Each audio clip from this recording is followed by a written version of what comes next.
I'll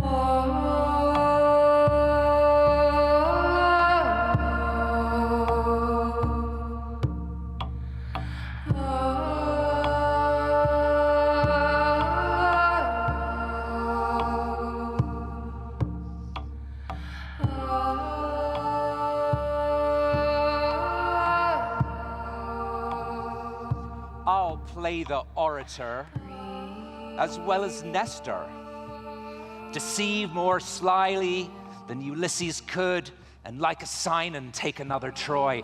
I can add colors to the chameleon, change shapes with Proteus for advantages, and set the murderous Machiavel to school. Shakespeare is rich in myth, and the Shakespearean actors and scholars among you, which I know to be numerous, will not be surprised that when one academic analyzed just 13 of Shakespeare's 37 plays, he therein discovered 345 references to classical mythology, and that counteth not the 4 references made by Gloucester in that excerpt from Henry VI. But what is myth? A web search for this phrase delivers over 500 million returns. So there is no simple or single answer. The Encyclopedia Britannica states that myth is a symbolic narrative, usually of unknown origin, and at least partly traditional, and ostensibly relating actual events, especially associated with religious belief. The great writer and anthropologist Joseph Campbell, a personal hero of mine, said ritual is the enactment of a myth, and when we participate in that ritual, we participate in the myth. If myth is a projection of the wisdom of the psyche, then by participating in the ritual, we put ourselves in sync with the wisdom. Author and cartoonist Fred Van Lente wrote, "Myths, legends, and stories are the signposts that previous generations have left us, so we don't have to figure out our own personal journey in solitude." And isn't that really why we're here? And I don't mean on this planet, man, although that is quite relevant.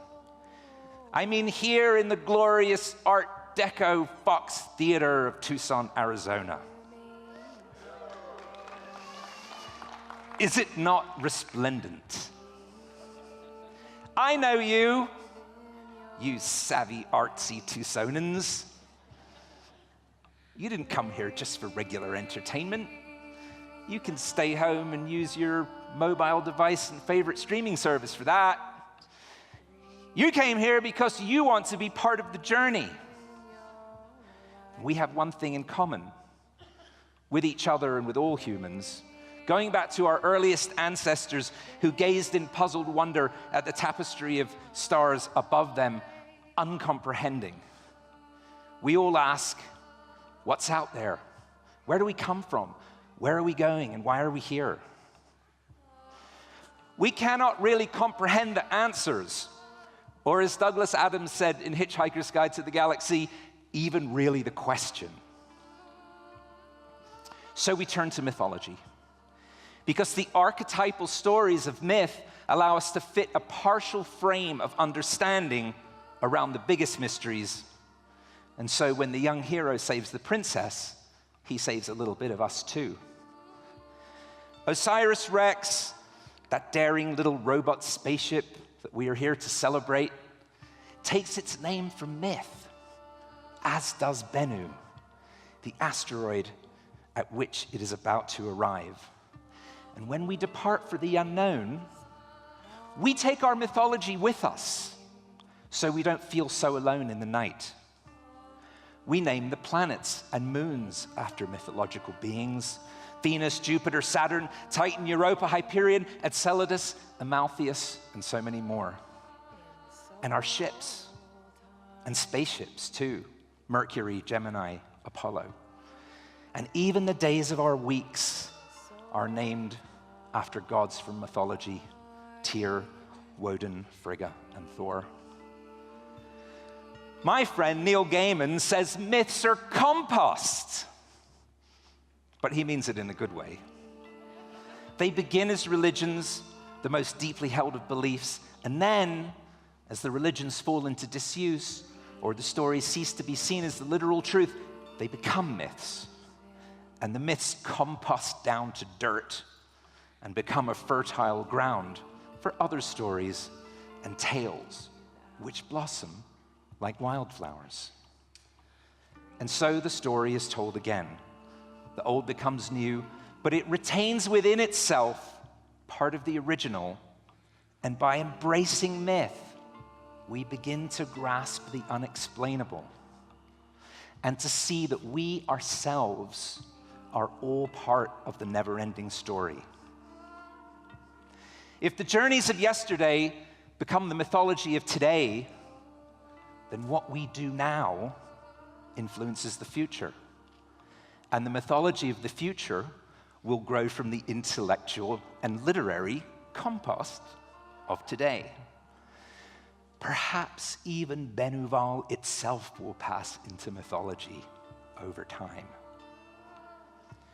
Shh.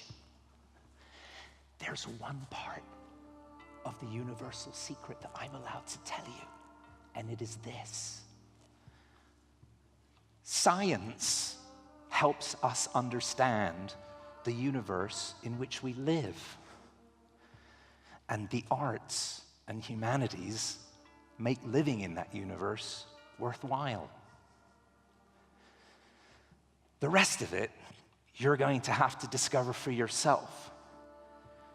But I will tell you that you will find clues in the hidden spaces that lie between poetry and a rocket launch, improv theater, and the formation of the solar system. So, I ask you all, listen closely. Be fully present in this excellent moment. Think great thoughts, contemplate mighty deeds, and open your minds and your hearts to this beautiful fusion of science and the arts. I'm Jeff Notkin. Welcome to the Fox Theater. This is Bennuval.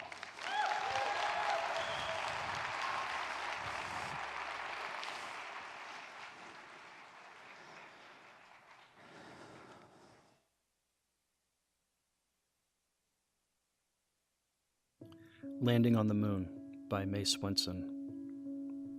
When in the mask of night there shone that cut, we were riddled. A probe reached down and stroked some nerve in us, as if the glint from a wizard's eye of silver slanted out of the mask of the unknown pit of riddles, the scratch-marked sky. When, albino bowl on a cloth of jet, it spilled its virile rays, our eyes enlarged, our blood reared with the waves. We craved its secret, but unreachable it held away from us, chilly and frail. Distance kept it magnate, enigma made it white. When we learned to read it with our rod, reflected light revealed a lead mirror, a bruised shield seamed with scars and shadow soiled. A half-faced sycophant, its glitter borrowed, rode around our throne. On the moon there shines earthlight as moonlight shines upon the earth.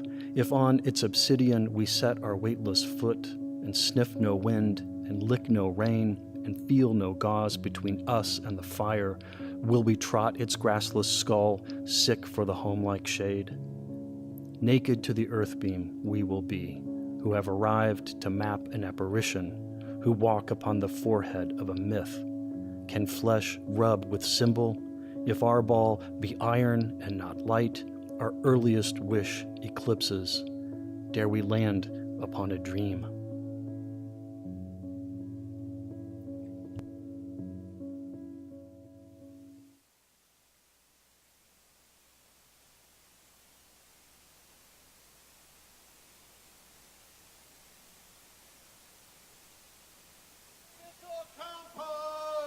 Get your mythical compost right here. I'd like about 3.5 tons, please. No problem. Hey, Bernie, we got a live one. I think she's doing a dissertation or something. Back it on up. I'm creating my own universe. I want to live in my own universe where everything is controlled by me, because then I'll know I get exactly what I want every day. Another one of them. What do you mean another one of them? I'm one of me. Everybody wants to be a supreme being these days. I should have never taken the job. I should have said, hey, no, I'm not going to be the supreme being. Let somebody else do it. That's the whole point. We each get to create our own universe. We each get to be the supreme being of our own space. New age stuff. Who knew? How can one person be supreme when everybody else is trying to be supreme? It's because I'm an Aries. Oh. Air sign, back it up, beep, beep, beep, beep. All right, 3 tons of mythical compost. Good luck digging through it. Well, that's all right. You know what? It's mythical, so all I have to think, and it'll appear. My thoughts become things. This is the future. Don't you read any books about, like, Napoleon Hill or... What on earth are you going to do with Thor? You got Thor in the pile. You got Cyrus in the pile. I think that's Albus over there. I found a unicorn.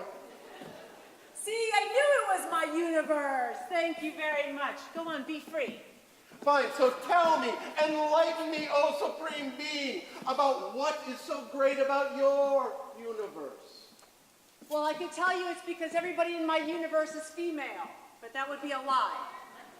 It would be because there's a proper balance between yin and yang, but that would be a lie.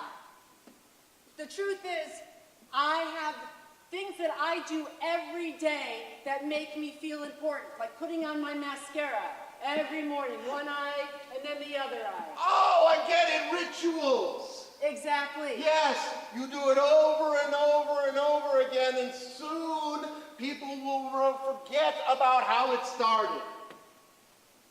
You know, I don't know. As a supreme being, I thought I'd start with a big bang, you know? But then the human beings figured it out. They're starting to doubt I'm out there. It's really kind of embarrassing. Well, you know, unless you want to take all the credit, you can let that Big Bang speak for yourself. Because from what I hear, it's still going. And going. And going. Yeah, I'm still trying to decide whether to call it back or just let it keep going. I thought about compressing the whole thing back into another thing and starting over, you know? You know, wiping the slate clean and starting completely over is a very good thing. This is how we evolve. You go back to beginner's mind. You empty your cup. You go back to the drawing board. All of those phrases, they exist for a reason. Wait a minute, you're advising me to take the whole human race and make them amoebas again? Why the heck not? Evolution for the first 3 billion years was awesome. It was certainly a great thing to look at. And I wouldn't mind seeing the rerun. That's quite doable. All we gotta do is go far enough out in space and we can just watch it because it takes so long for the light to get there. I like that idea. Let's put it on our calendar for Thor's Day. All right. I'm confused.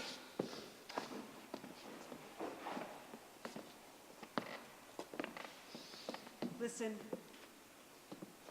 I'm really glad we're going to get married. But the traditional church thing, it's not for me. We have to do it differently.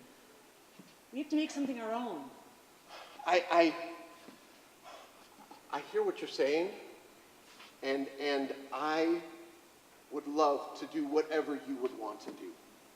My mother, on the other hand... Oh, it's the two of you!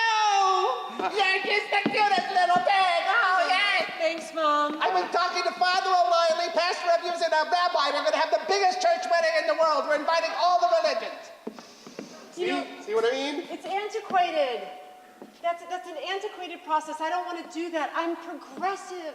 I'm looking towards the future. I want something special and different. Oh, no, the most alien thing in the world, the feminist. Mom, this is why I love her. I want to embrace her ideas. I want to start a life with her. I understand, son.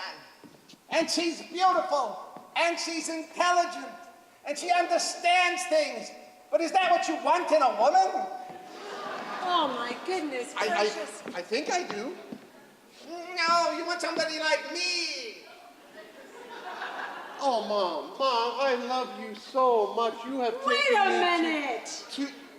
you have taken me to this place, and now you just need to let me go. Let me go so I can be with Millicent. Yeah, because moms are good at that. Her mom, not so much. Well, maybe you could set an example. You know, son, when I think about it, all you need from me is nothing. But I give you my blessing, because the future is the future. I don't know what that means, but I hear people say it.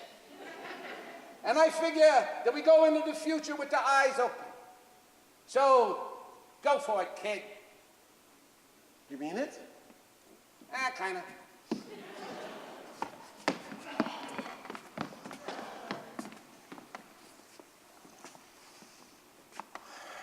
Here we are. Here we are. Watching the humans send a spacecraft to an asteroid.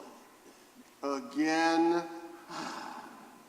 You'd think they'd think of something interesting to do. Well, we have to be empathetic of them. They do not know what we know, which is everything. I have to admit, I like their musical comedies. Oh, that Hamilton? Yeah. Oh, that was a toe-tapping good time. But I just don't understand. Why do they think that they can just send this stuff into space? They want to learn things. They're inquisitive. I admire that. They reach and fail. But when they fail big. It takes years and countless amounts of their monetary value. And they really bite the big one. What I find surprising is having this big celebration, they're not even halfway there yet. Well, in their world, you have to mark these little increments. I mean, for a human life, it's like, yeah, there you go. There went one. Yeah, that was messy. Right? Yeah.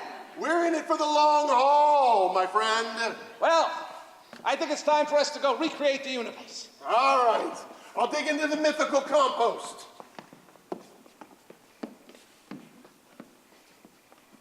Yes? I've got some good news, and I've got some bad news. Well, you better make this quick, because we're closing. Well, do you want to know the good news or the bad news? I will take the good news. All right, the good news is that eventually it will land on the asteroid. Great. And the bad news? The asteroid isn't really an asteroid after all. That's all you're going to tell me? It seems to be alive. Oh, alive? It seems to be something we don't know what it is. We don't know what it is, but Well, it's a good thing we're sending something there to find out what it is. I know, but we've done all this stuff and we've called it an asteroid for all this time. What happens if it turns out not to be an asteroid again? We call it Nessie.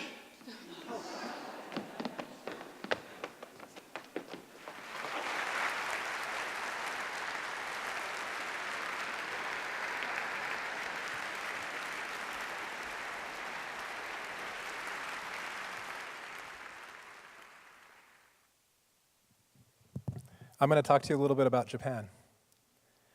Like many societies, modern Japan has had a sometimes ambivalent relationship with technology. As the country rapidly modernized following the Meiji Restoration in the late 19th century, the embrace of new technologies led to powerful progress, reshaping the lives of millions. This trajectory also, however, brought Japan into conflict with its neighbors. First, as it became a colonial power. Next, as it uncorked the violent potential of war. And ultimately, as it entered into struggle with the United States and our allies in World War II. The war concluded with Japan suffering under the most fearsome technological development of the age. the destruction of Hiroshima and Nagasaki by United States atomic weaponry. My name is Nathaniel Smith, and I'm a professor in the Department of East Asian Studies in the College of Humanities. I'm an anthropologist by training, and my primary research concerns social movements fueled by Japanese nationalism. My teaching, however, covers a wide range of topics about Japan, including Japanese film, anthropology of Japan, Japanese popular culture, and I'll make an aside to introduce my shirt. Is anybody?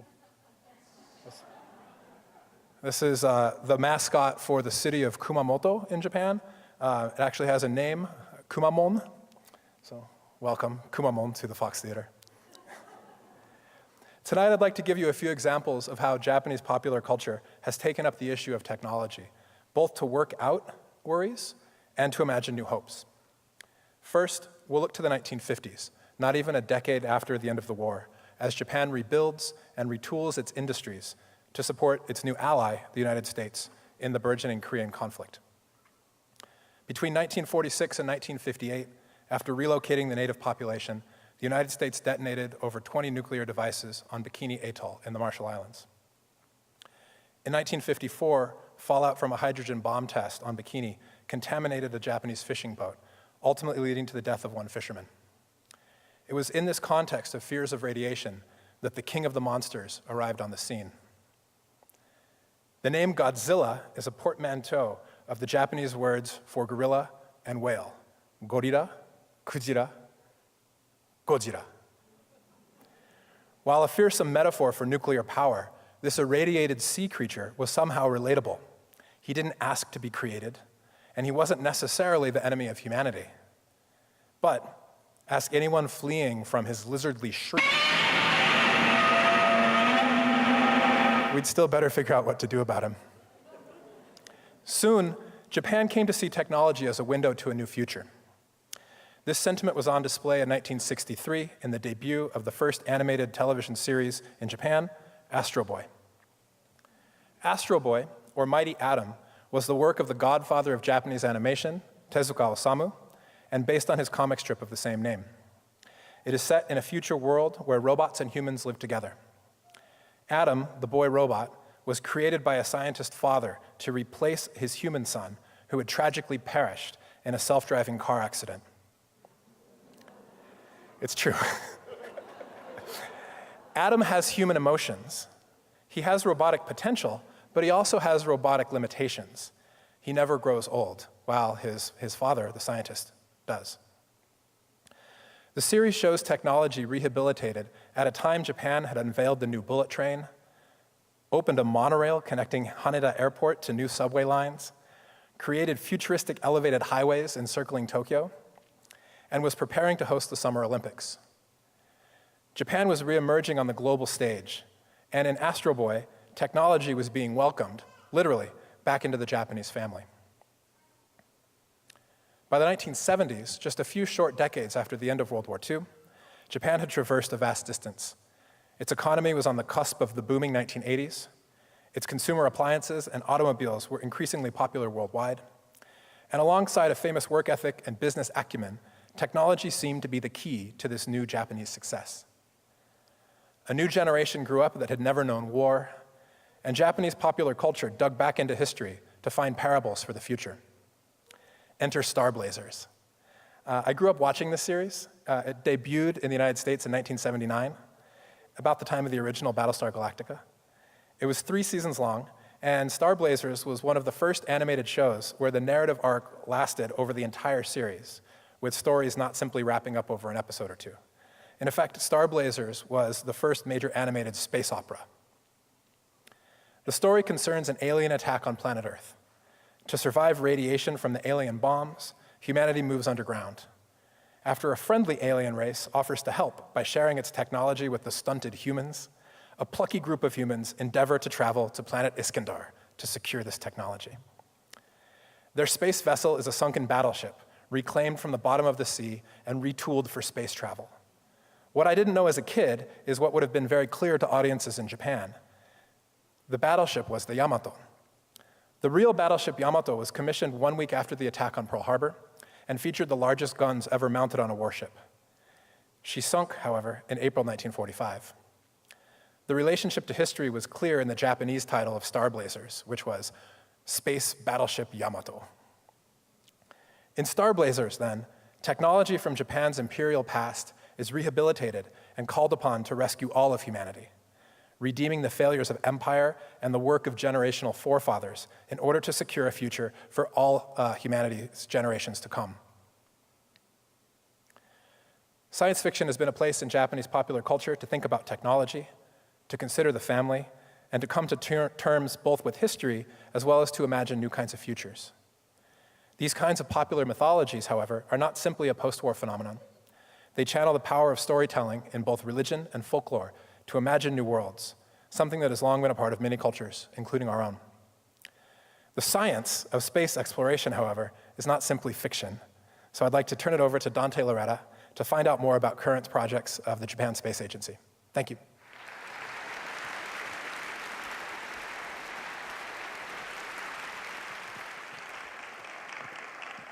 Welcome, everybody. Thank you for being here tonight. You may be wondering, why did we just hear about the history of technology in Japan? Well, I'm a proud graduate of the University of Arizona. Thank you. College of Science, Math and Physics, but I also have a degree from the College of Humanities in Japanese. And I was a college student in the late 1980s. I had to take a foreign language requirement, and Japan was really emerging on the world stage. And so I thought, probably not a bad idea to learn how to speak Japanese. I may be working for a Japanese company someday. I went on to graduate school in Earth and Planetary Science. You're going to hear a lot about the kind of stuff I've been interested in. I was excited and amazed when I found out that my colleagues in Japan, who became good friends of mine over the years, were working on a very similar concept to the OSIRIS-REx mission, the Hayabusa spacecraft, which was the first spacecraft to rendezvous with an asteroid, attempt a sample collection, which they did overcome great circumstances and brought a little bit of that material back to Earth. And now the Hayabusa 2 spacecraft is arrived at its target asteroid, Ryugu, and I want you to remember that name because that's going to come back up in the show here in a short time. We were hoping to have our Japanese colleagues here with us tonight to celebrate this event. Unfortunately for us, and fortunately for them, they are off at Hotel Ryugu, which is a luxury resort on the coast of Japan, celebrating the arrival at their target asteroid.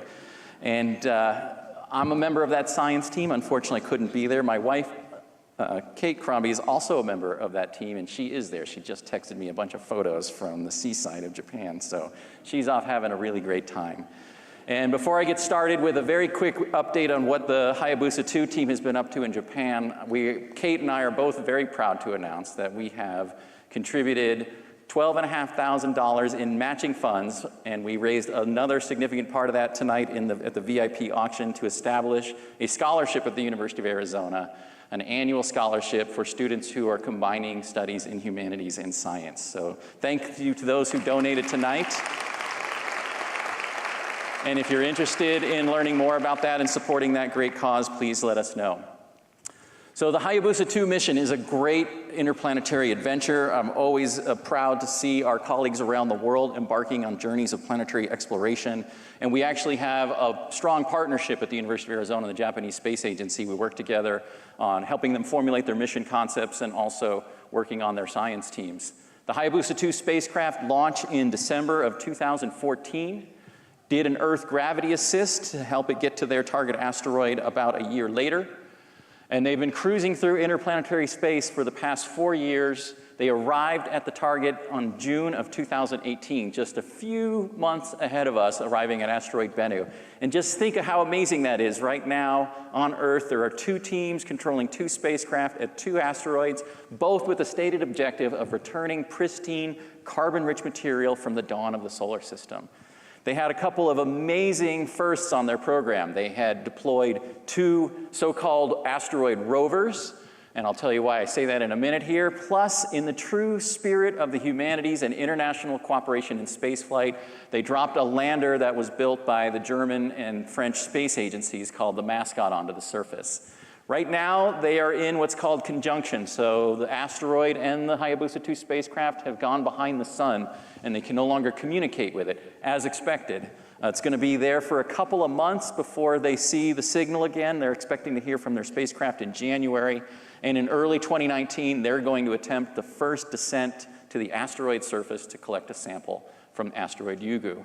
They also have explosive devices on their spacecraft, and they're going to fire a cannon at the asteroid and excavate some material from its surface, attempting a second sampling attempt from that area they recently excavated.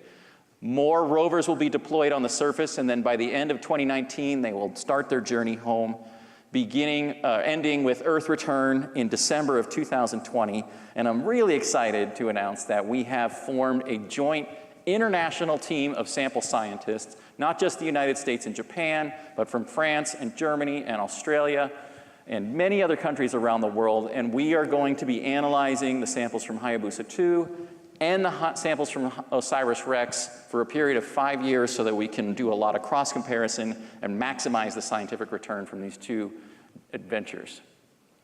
Here are some of the shots of asteroid Ryugu, and a couple of things the team was surprised by. First of all, they were surprised by that shape.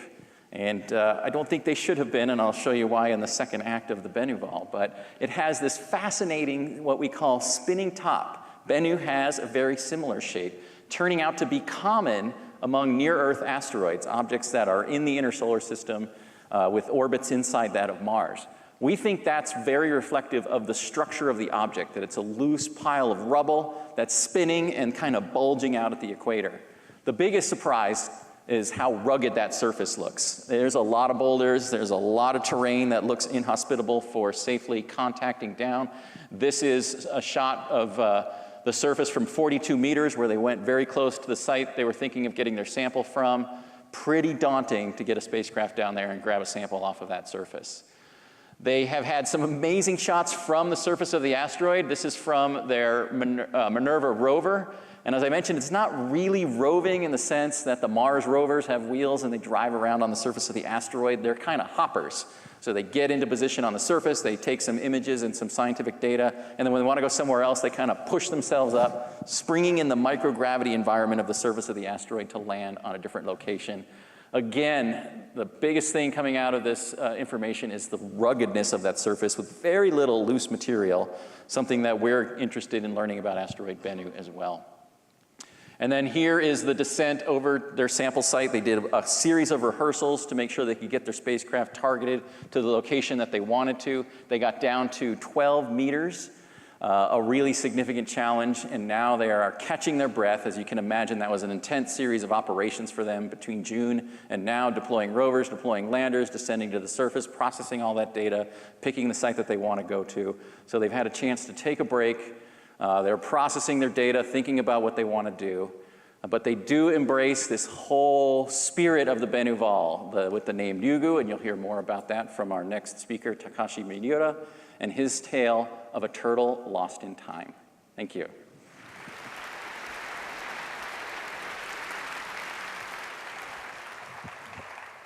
Thank you for the introduction. I'm Takashi Miura. I'm from the Department of East Asian Studies at the University of Arizona. My academic background is in religious studies, and I teach courses on Japanese religions and Buddhism at the university. So you might be wondering, why is a professor of religious studies here to talk to you tonight? But that's because one of my research interests is folklore and folk mythology. And I'm fascinated by the ways in which certain ideas from folklore or mythology continue to inspire and inform contemporary scientific projects. The Hayabusa project that was just introduced is a perfect example of this. The asteroid that they were targeting was named Ryugu. And Ryugu literally means dragon palace. Ryu means dragon, and palace means, gu means palace. So Ryugu means dragon palace. And this idea actually comes from a very well-known folk tale in Japan. And this is a story that every child in Japan would know, and I grew up listening to it myself. So I want to share this story with you tonight, just to give you a sense of where this idea of ryugu comes from. So the story goes something like this.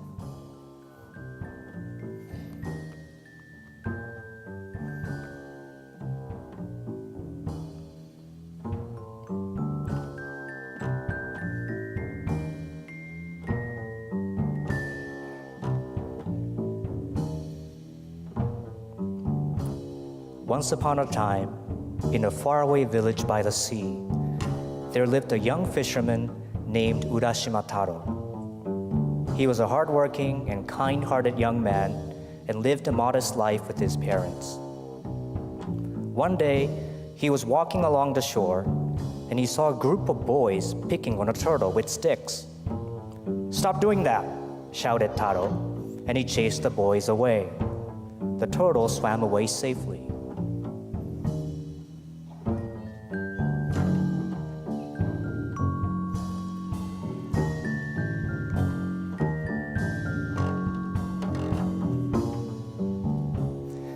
The next day, Taro was out in the ocean fishing. Suddenly, a turtle's head popped out of the water. "Thank you for saving me yesterday," the turtle said. "As a token of my gratitude, I would like to invite you to the Dragon Palace, Ryugu." Taro was excited, but he hesitated because he was afraid of leaving his parents behind. "We'll be back in no time," the turtle said. So Taro climbed onto the turtle's back, and they began their journey to the underwater Dragon Palace. The turtle dove deep into the sea, and they eventually reached a magnificent palace glittering with gold and silver. Taro was amazed by the majesty of the Dragon Palace. Then from the palace emerged a beautiful princess, Princess Otohime. She thanked Taro for saving the turtle and invited him into the Dragon Palace. There, Taro was the guest of honor for an exquisite banquet with endless rows of delicacies and fine wine, accompanied by gorgeous music and dancing beauties. Taro was spellbound. Before he knew it, 3 whole months had passed. But Taro eventually realized it was time to go home.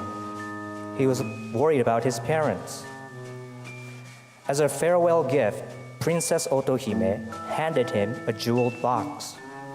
The princess said, "This is my gift to you, but you have to promise me not to open it." Taro agreed, and he once again climbed onto the back of the turtle and returned home. Back in his village, Taro noticed that everything looked different. The rivers and the mountains had changed their shapes, the trees had withered, and he could not find his house. He asked an old farmer, "Do you know what happened to the house of Urashima Taro, a fisherman who used to live here?"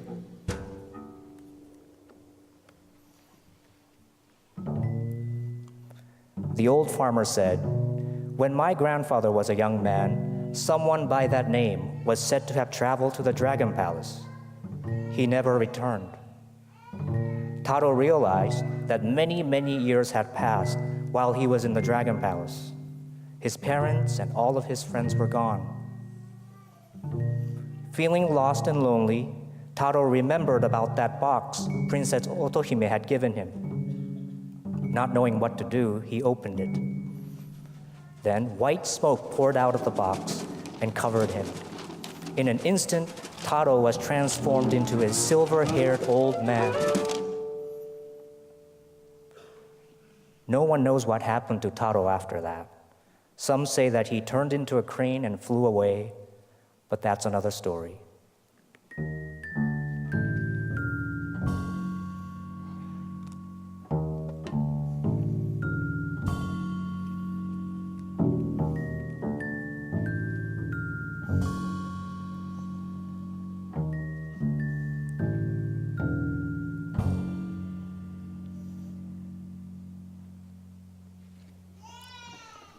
Great. Thank you. Thank you.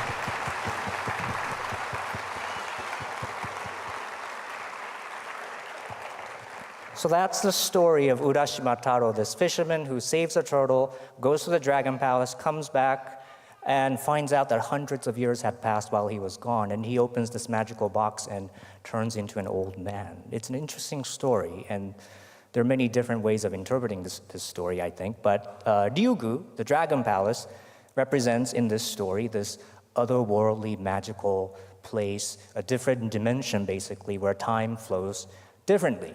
And the image of Urashima Taro riding on the back of the turtle, traveling underwater to the Dragon Palace, that is, I guess you could argue, symbolic of human curiosity and imagination. You know, what would happen if we entered a different dimension? What would happen if we went there and came back?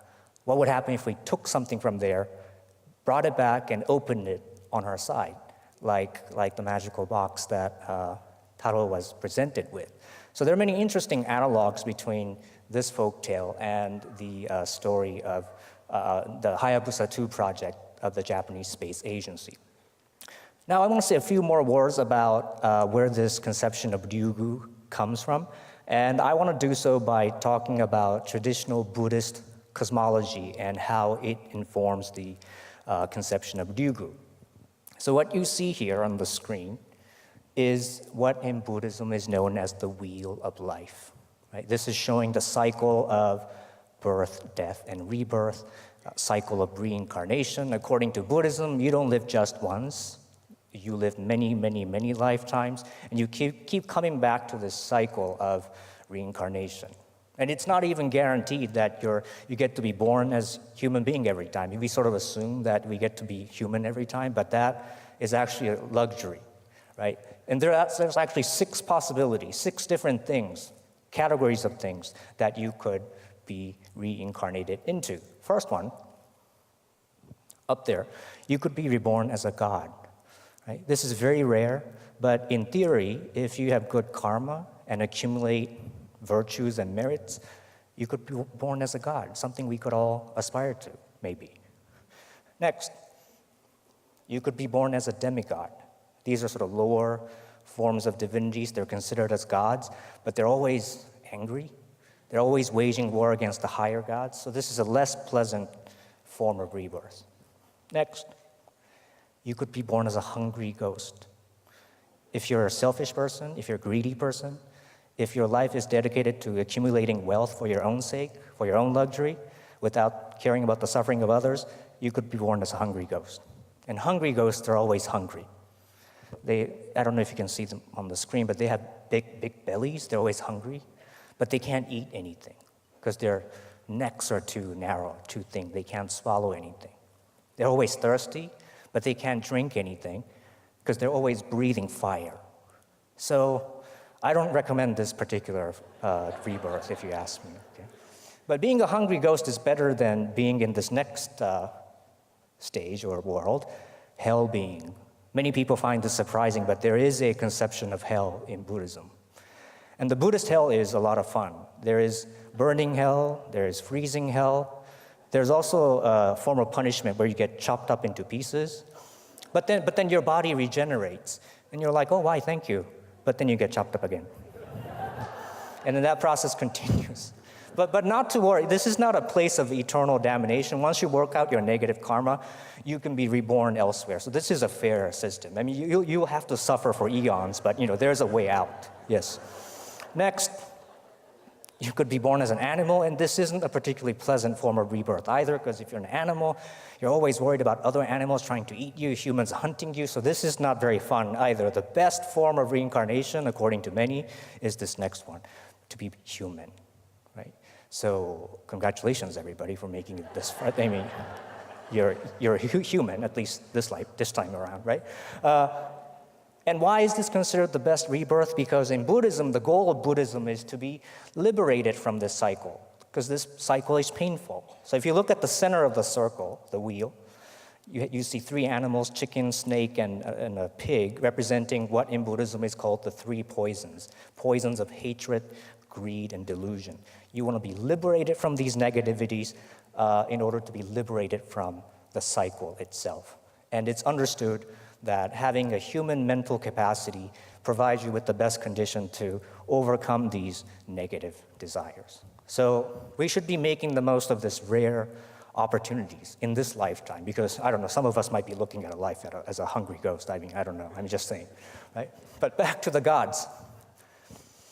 So I said, so there are these gods. There are many gods in Buddhism, but there's this special category of gods whose job is to protect Buddhism, these guardian deities, right? And dragons, going back to dragons. Dragons are a subcategory of these guardian gods, right? So if you go to Japan and go to Zen temples in Kyoto, for example, you see paintings of dragons on the walls and on the ceilings of the temple, and the idea is that they're there to protect Buddhism. And where do dragons live? Well, we don't see dragons flying around every day, so they're probably hiding somewhere, like underwater, in big lakes, in the ocean. So in East Asia, dragons are typically associated with water, large bodies of water like lakes in the ocean, and rain and storms and certain climatic features. And that eventually develops into this idea of this underwater dwelling of the dragon palace, where it's filled with treasures and other magical items. And this idea eventually diffuses into folklore like that of Urashima Taro. So I don't have much time to go into more detail about this, but if you're interested in Buddhism or learning about Buddhism, please come to the university and take my class. Or attend one of our many lectures hosted by the Center for Buddhist Studies, or you could also attend one of our humanities seminars hosted by the College of Humanities. But I do want to say one more thing in conclusion, which is that these pre-modern conceptions, right, they might not be useful for us in a direct sense in terms of what we're trying to achieve scientifically, but they do help us reflect upon the fact that people back then were basically asking the same questions that we still ask, like, what's out there, right? How do we get there? What would happen if we went there? Right? And questions like, where do we come from? And how do we fit in this world? What are we supposed to do? What is this existence about? We're too busy to think about these fundamentally human questions. And we're living in a world where we're witnessing tremendous advancement in artificial intelligence. We're experiencing a digital revolution. That means we're living in a world filled with simulations, copies, and images. So questions like, what is real? What does it mean to be human? These are, without exaggeration, the questions of our century. And my prediction is that in the coming decades, there will be a convergence between questions that are asked in the sciences and questions that have been asked in the humanities. So it's no longer going to be this binary between the sciences and the humanities where we have to pick one over the other. There would have to be a collaborative effort between the two disciplines to try to come up with meaningful answers to these very difficult but fundamentally human questions. Okay. Thank you for listening.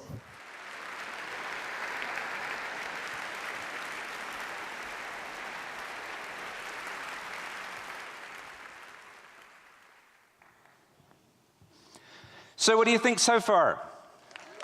Oh, very good. It's Tucson, so I expect a lively and slightly irreverent, yet highly intelligent audience, and you have not disappointed me. I told our colleague Jeff Gardner at the Tucson Weekly to expect a variety show unlike any other. Is that accurate so far? Good. You know, one of the great things about living in this city is that our wonderful media colleagues are so very supportive of events like this, and I'd like to thank everyone in print, web, radio, and television who supported us.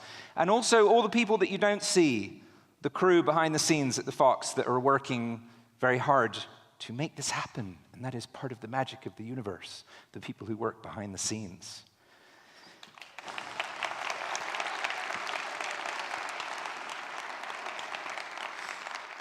How many people noticed that I changed? You're very observant too. So I'm making my own hero's journey through fashion. Or my different outfits reflect the many different flavors of this evening. or I couldn't decide what to wear. It's one of the mysteries of science, which hopefully will be unraveled during this evening. Some years ago, I was about 100 miles up the motorway, that big city called Phoenix. That's not very neighborly. I know we have a lot of, how would one say, pride and enthusiasm for this very colorful and brilliant small city. I'm not from here. I don't know if you realize that. Tucson stole my heart many years ago and is my adopted home. So anyway, I was up the road in Phoenix, at Phoenix Comic-Con, slouching around at a VIP reception, as one does, you know, with sci-fi and fantasy people. And there was an open bar and there was free food, so there were loads of artists there. And I was just looking at everyone going, cartoonist, writer, cartoonist, cosplayer, film producer, wannabe film producer, very weird person, I don't even know what kind of outfit that is. And among all these people was this very dashing gentleman named Dante. And we started talking, and meteorites came up, and space flight, and I go, wait, you're not Dante Lauretta? And he said, oh, yes, I am, actually. And I said, well, I've enjoyed your work for years. We should do something together. And now look what happened. This is what occurs when you talk to science colleagues at sci-fi things. Be very wary. Dante and I were at the time both meteorite guys, now we're both spaceflight guys. He's got his own spaceflight program, as he pointed out, with 399 other highly valued people. But it shows what the passion and determination of one person can do. Were you ever walking home from the pub, or you would say bar, or if there are any Australians here, roadhouse, at night, looking up at the sky, and you just kind of saw a meteor going across the night sky, burning up, and thought, what does that symbolize? Where does that come from? And then you start pondering these really epic questions. Like, how did the solar system even come to exist? And where did life actually come from? And if you're a science nerd like me, what exactly are chondrules, and how did they make asteroids? And how did asteroids make the planets? And if you're like me, if you think about that for too long, your head starts to hurt, and you just, I don't know, go home and put on a superhero film. Dante is one of the few people I know who can explain these massive questions in a way that we can begin to understand. He is a planetary scientist and a cosmochemist at the Lunar and Planetary Lab at the University of Arizona here in Tucson. He is the principal investigator of the mighty OSIRIS-REx mission. He is a game designer. He is a Japanese language scholar, and one of my favorite scientists. Please welcome to the stage, a force for good on our planet Earth, Professor Dante Lauretta.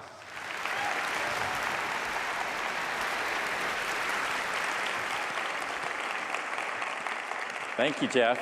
What did you guys think of that turtle lost in time? I thought that was awesome.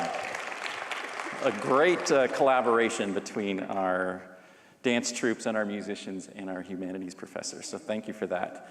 Takashi raised a really important question at the end of his presentation, which is one that has driven me from as long as I can remember. I've always wanted to understand, where did I come from? And this is, I think, a question that we all ask ourselves at one point in our lives. And we answer it in many different ways. You can talk about where were your parents from, and where were your ancestors from? What countries did they originate? How did they get here? Where did our city come from? Where were its founders? What did they think when they decided to settle on this patch of land?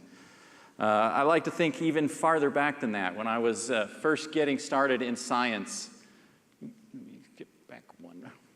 I was interested in the search for extraterrestrial intelligence. And in fact, I got my first job as a scientific researcher as an undergrad thinking about the search for extraterrestrial intelligence. And I thought, wow, somebody's actually willing to pay me for this. I'm going to keep this gig going for a while. And as I was thinking about graduate schools, a lot of my advisors were telling me, don't tell anybody you're interested in the search for extraterrestrial intelligence. It's not a legitimate area of scientific research. And I was like, okay. I've never been one to strictly follow the rules. I always like to figure out, well, what does that really mean, and how can I work my way around it within the system to get to where I want to go? And what I really got fascinated in was our origins, origin science, origin of our solar system and origin of life. And when we look back and try to understand where we came from, we can take that genealogy perspective and we can really apply some scientific analysis to it. So when we look at life on Earth today, you can amazingly put it into three basic categories. You can look at the bacteria, the very simple single-celled organisms defined by a cell wall and loosely accumulated DNA. There's no structure to the cell. The DNA kind of floats around loosely in there. There's us, and almost every other macroscopic form of life that you can think of is the eukarya, very complex cell structures with a nucleus that contains our DNA. And then there's this interesting branch over here, probably the most recent one that's been identified, the archaea, as their name would apply, the ancient ones. These are the creatures, the bacteria-like creatures, single-celled organisms that live in the inhospitable environments on Earth. We find them in deep ocean vents and deep in the crust of the Earth and highly salty seas and acid mine drainages, even exposed in nuclear reactor cores, places that look really, really rugged and violent, and you'd wonder how on Earth could anything survive there. The archaea have found a way. And then we take a look at our genetic code and we realize we all of us in this room, on this Earth, every single form of life shares common chemistry. And you may think you look like your brother and sister and you look nothing like an ear of corn, but you actually share about 90% of your DNA with that ear of corn. There's all the same cellular functions are happening inside those organisms. And so we can use the tools of genetic science and we can tell how closely related are different organisms to each other. And we find out that there's a very logical system that falls into place and that we can trace all of us, everything on Earth, back to the last universal common ancestor. We call this organism Luca for short. So the story of the origin of life then becomes an understanding of how did Luca come to be. And if we want to answer that question, we start to look at what do we all have in common? What must we have inherited from Luca that gives you clues to what went on for its origin story? And what we all share is we all share the same chemistry, the same biological chemistry, the same molecules that do all of the functions inside our bodies. So you start out with basic molecules, things like amino acids and nucleic acids and sugars and phosphates. And it turns out if you take the amino acids and you put them together in a long chain, you can get a protein. And proteins are the workhorses of life. They build structures, they catalyze chemical reactions, they transport material across membranes. Basically everything that has to happen to keep you alive is driven by the proteins in your body. And so you might think, well, maybe that's where life started. Maybe Luca had just proteins, and that's where everything got started. But it turns out that you need a information repository. You need to know the recipe to build these different proteins because they're needed at different times and they can interfere with each other. So you need an information-bearing molecule, and that's where the nucleic acids come in. Our DNA is the library. Your DNA is the instructions for building you. And everything's DNA is the instructions for building them. And those DNA gather together into genes to form chromosomes, and all of those are held inside an isolated chemical environment through a cell wall. So when I was thinking about this, and I'm trained as an earth scientist, as a geochemist, I was really intrigued by understanding, let's start right here at the beginning. If we could understand where did these molecules come from? Are they unique to the Earth? Is there something that happened on this planet that couldn't happen anywhere else in the universe so that only life could originate here? Or is this a relatively common process? And I said, well, what are the elements that make up those molecules? And it turns out we go back and we say, okay, where did the elements come from? And we can start out with hydrogen, the simplest atom, one proton, one electron. Most abundant atom in the universe. 90% of everything we look at through our telescopes that's made out of atomic material is made out of hydrogen. And the rest of it's pretty much made out of helium. So as we like to say, the astronomer's periodic table is pretty simple. You just need to know these two elements and you've got your whole chemistry class completed. You're not going to get anything interesting going on from a biology perspective with those. The reason that they're so abundant is because they originated at the dawn of the visible universe in an event called the Big Bang. And I'll never forget a conversation I had with a taxi cab driver in Washington, D.C. And I could tell he was pretty skeptical when I talked about what I was doing, because he said, well, what do you do for a living? I said, oh, I'm building a robot to go to an asteroid and bring some dirt back from its surface. And he's like, oh, okay.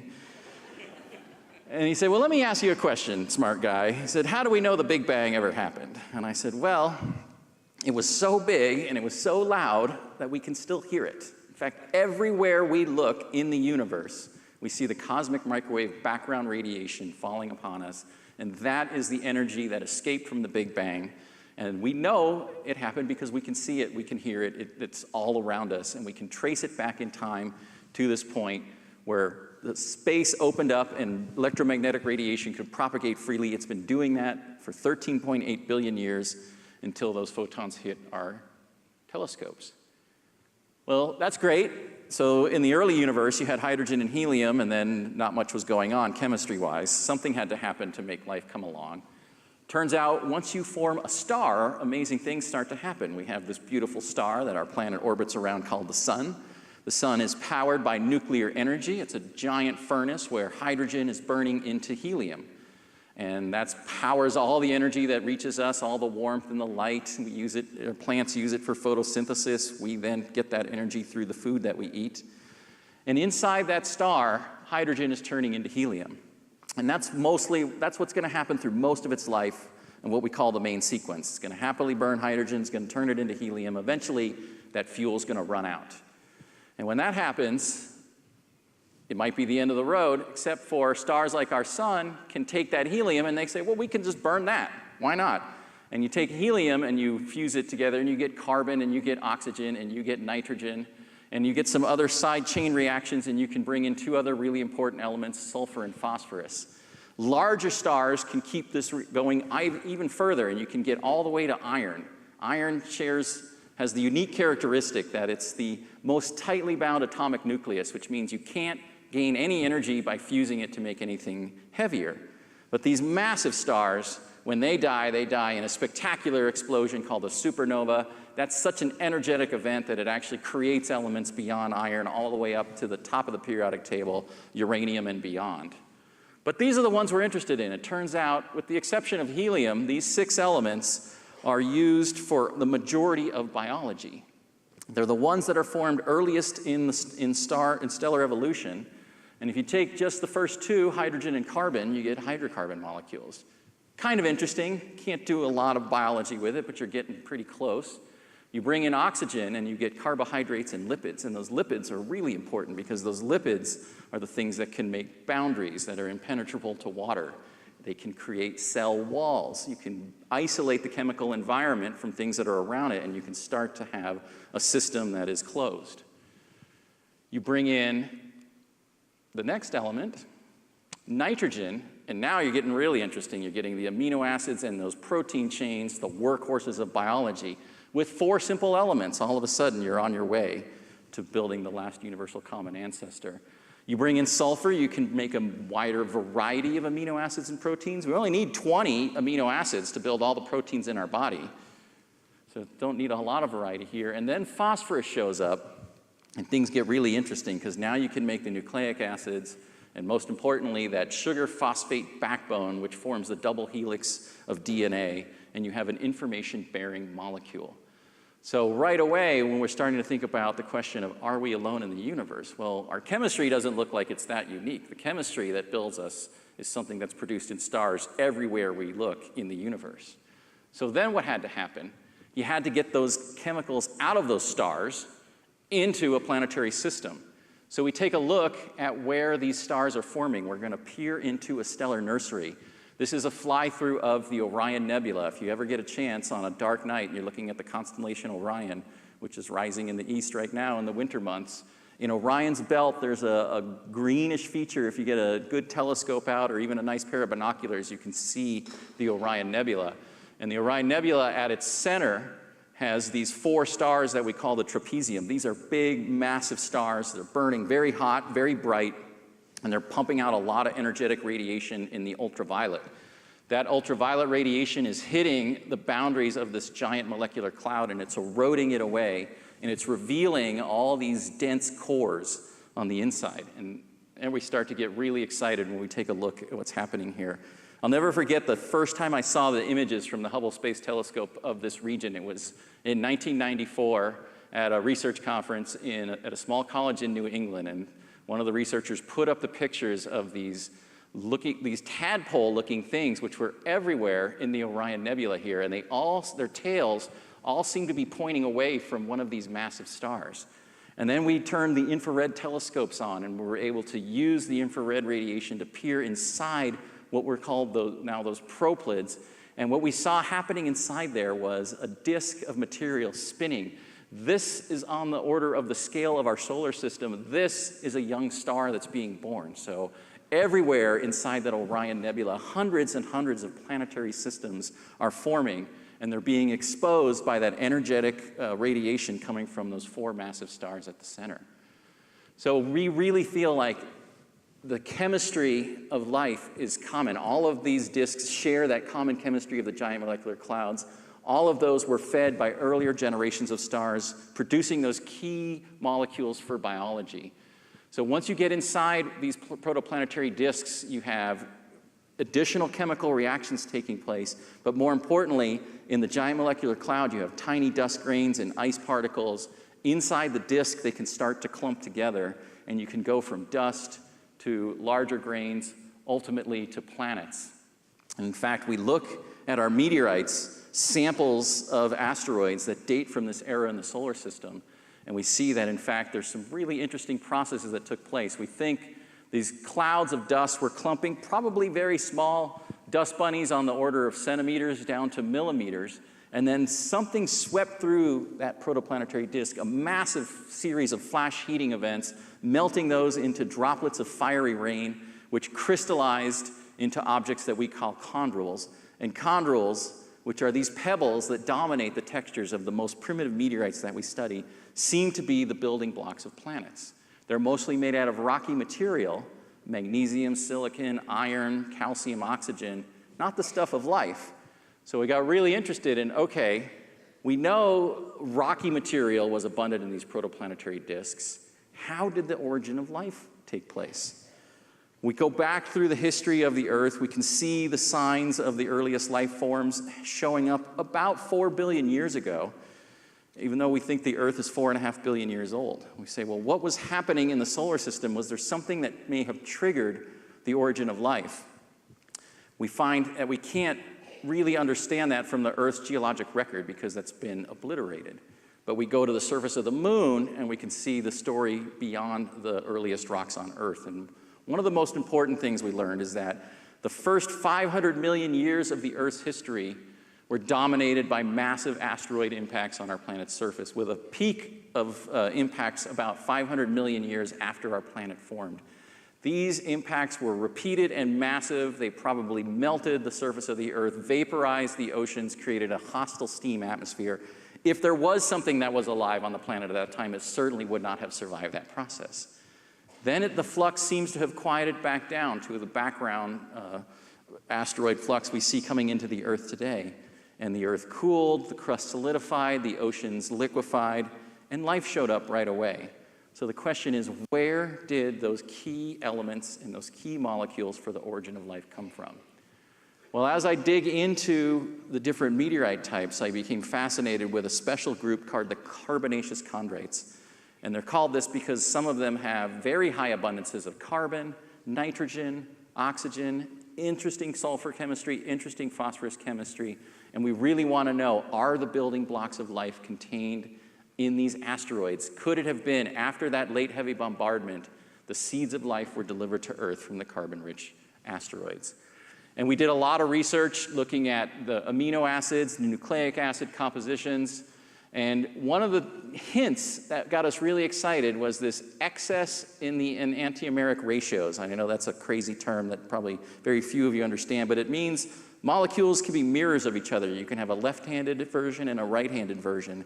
And amino acids particularly have this, and all the amino acids that make up all life on Earth are singly left-handed. There's no right-handed amino acids used in biology. And we think that's a really important clue to understanding the origin of life. So to see that excess showing up, even at a small level in the meteorites, gives us some idea that maybe this left-handedness of our biology was delivered from outer space. But we ran into a roadblock. We realized these samples, you can't trust them because they came through the atmosphere, they were probably altered, they landed on the Earth, they were collected in an uncontrolled way, they were possibly contaminated, especially some of the most important meteorites that we've ever studied in this area landed literally on a pile of cow dung. So I said, okay, what we're going to do is we're going to look at this like a forensic investigation. I'm in a court of law, I'm trying to present my case. I have not controlled the chain of evidence from the beginning. So if we really want to tell this story, if we really want these pristine samples from the early solar system, we're going to have to go out there and get it. And that's where the OSIRIS-REx mission comes in. The OSIRIS-REx mission was born out of the idea that we want to understand the origin of life on Earth, the formation of the key molecules, the building blocks of the last universal common ancestor. We're going to build a spaceship, we're going to send it off to one of these asteroids, and we're going to go get that sample, and we're going to go bring it back to Earth. But that's a story for Act 2. Thank you.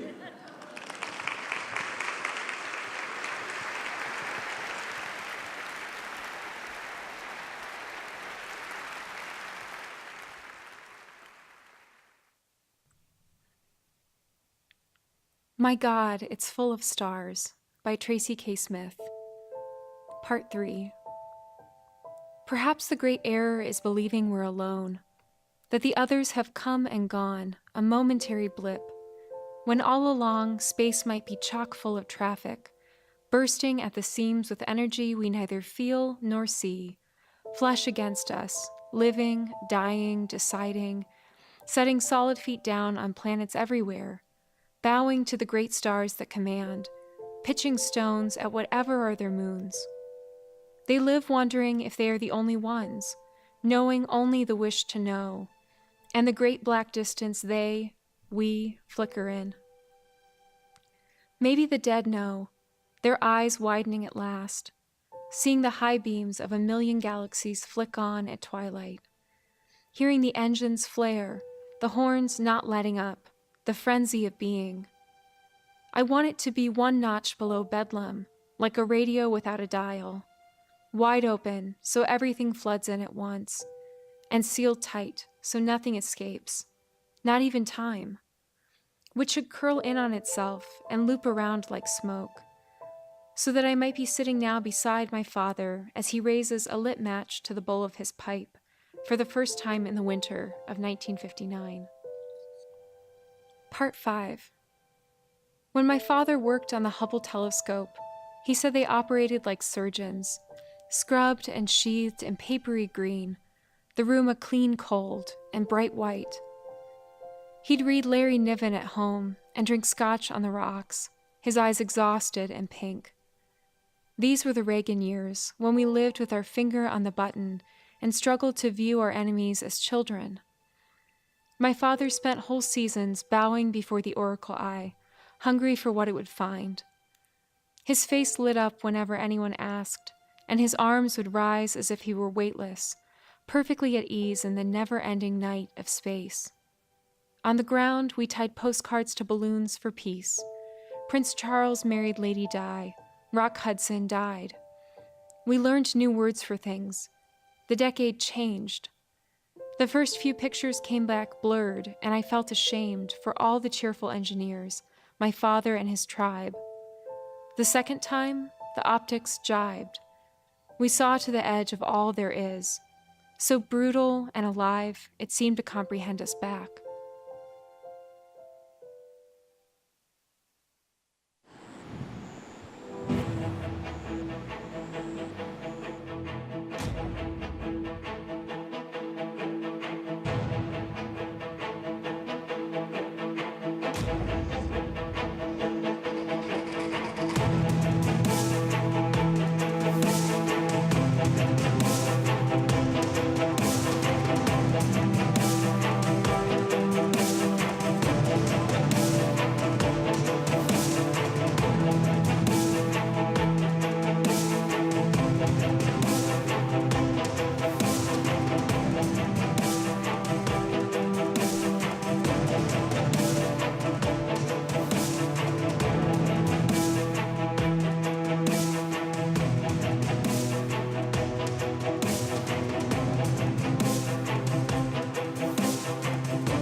Status check to proceed with terminal count. Atlas systems, propulsion. Go. Hydraulics. Go. Pneumatics. Go. LO2. Go. Vehicle system engineer. Go. Anomaly chief. AC is go. Range coordinator. Clear to proceed. Launch director. LD is go, and you have permission to launch. Proceeding with the count. Status check. Go Atlas. Go Centaur. Go OSIRIS-REx. 5, 4, 3, 2, 1. And liftoff of OSIRIS-REx. Its 7-year mission to boldly go to the asteroid Bennuval and back. OSIRIS look good. Target pump speeds and turbo pressures over the 10. Speed chamber pressures have plateaued begun around. Program is complete.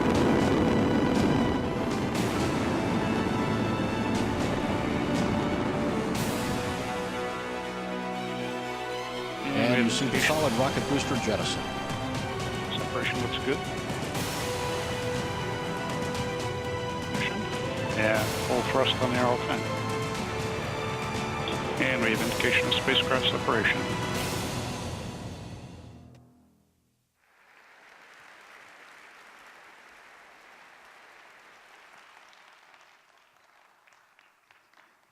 So, did I promise you rocket launch videos, yes or no? You're welcome.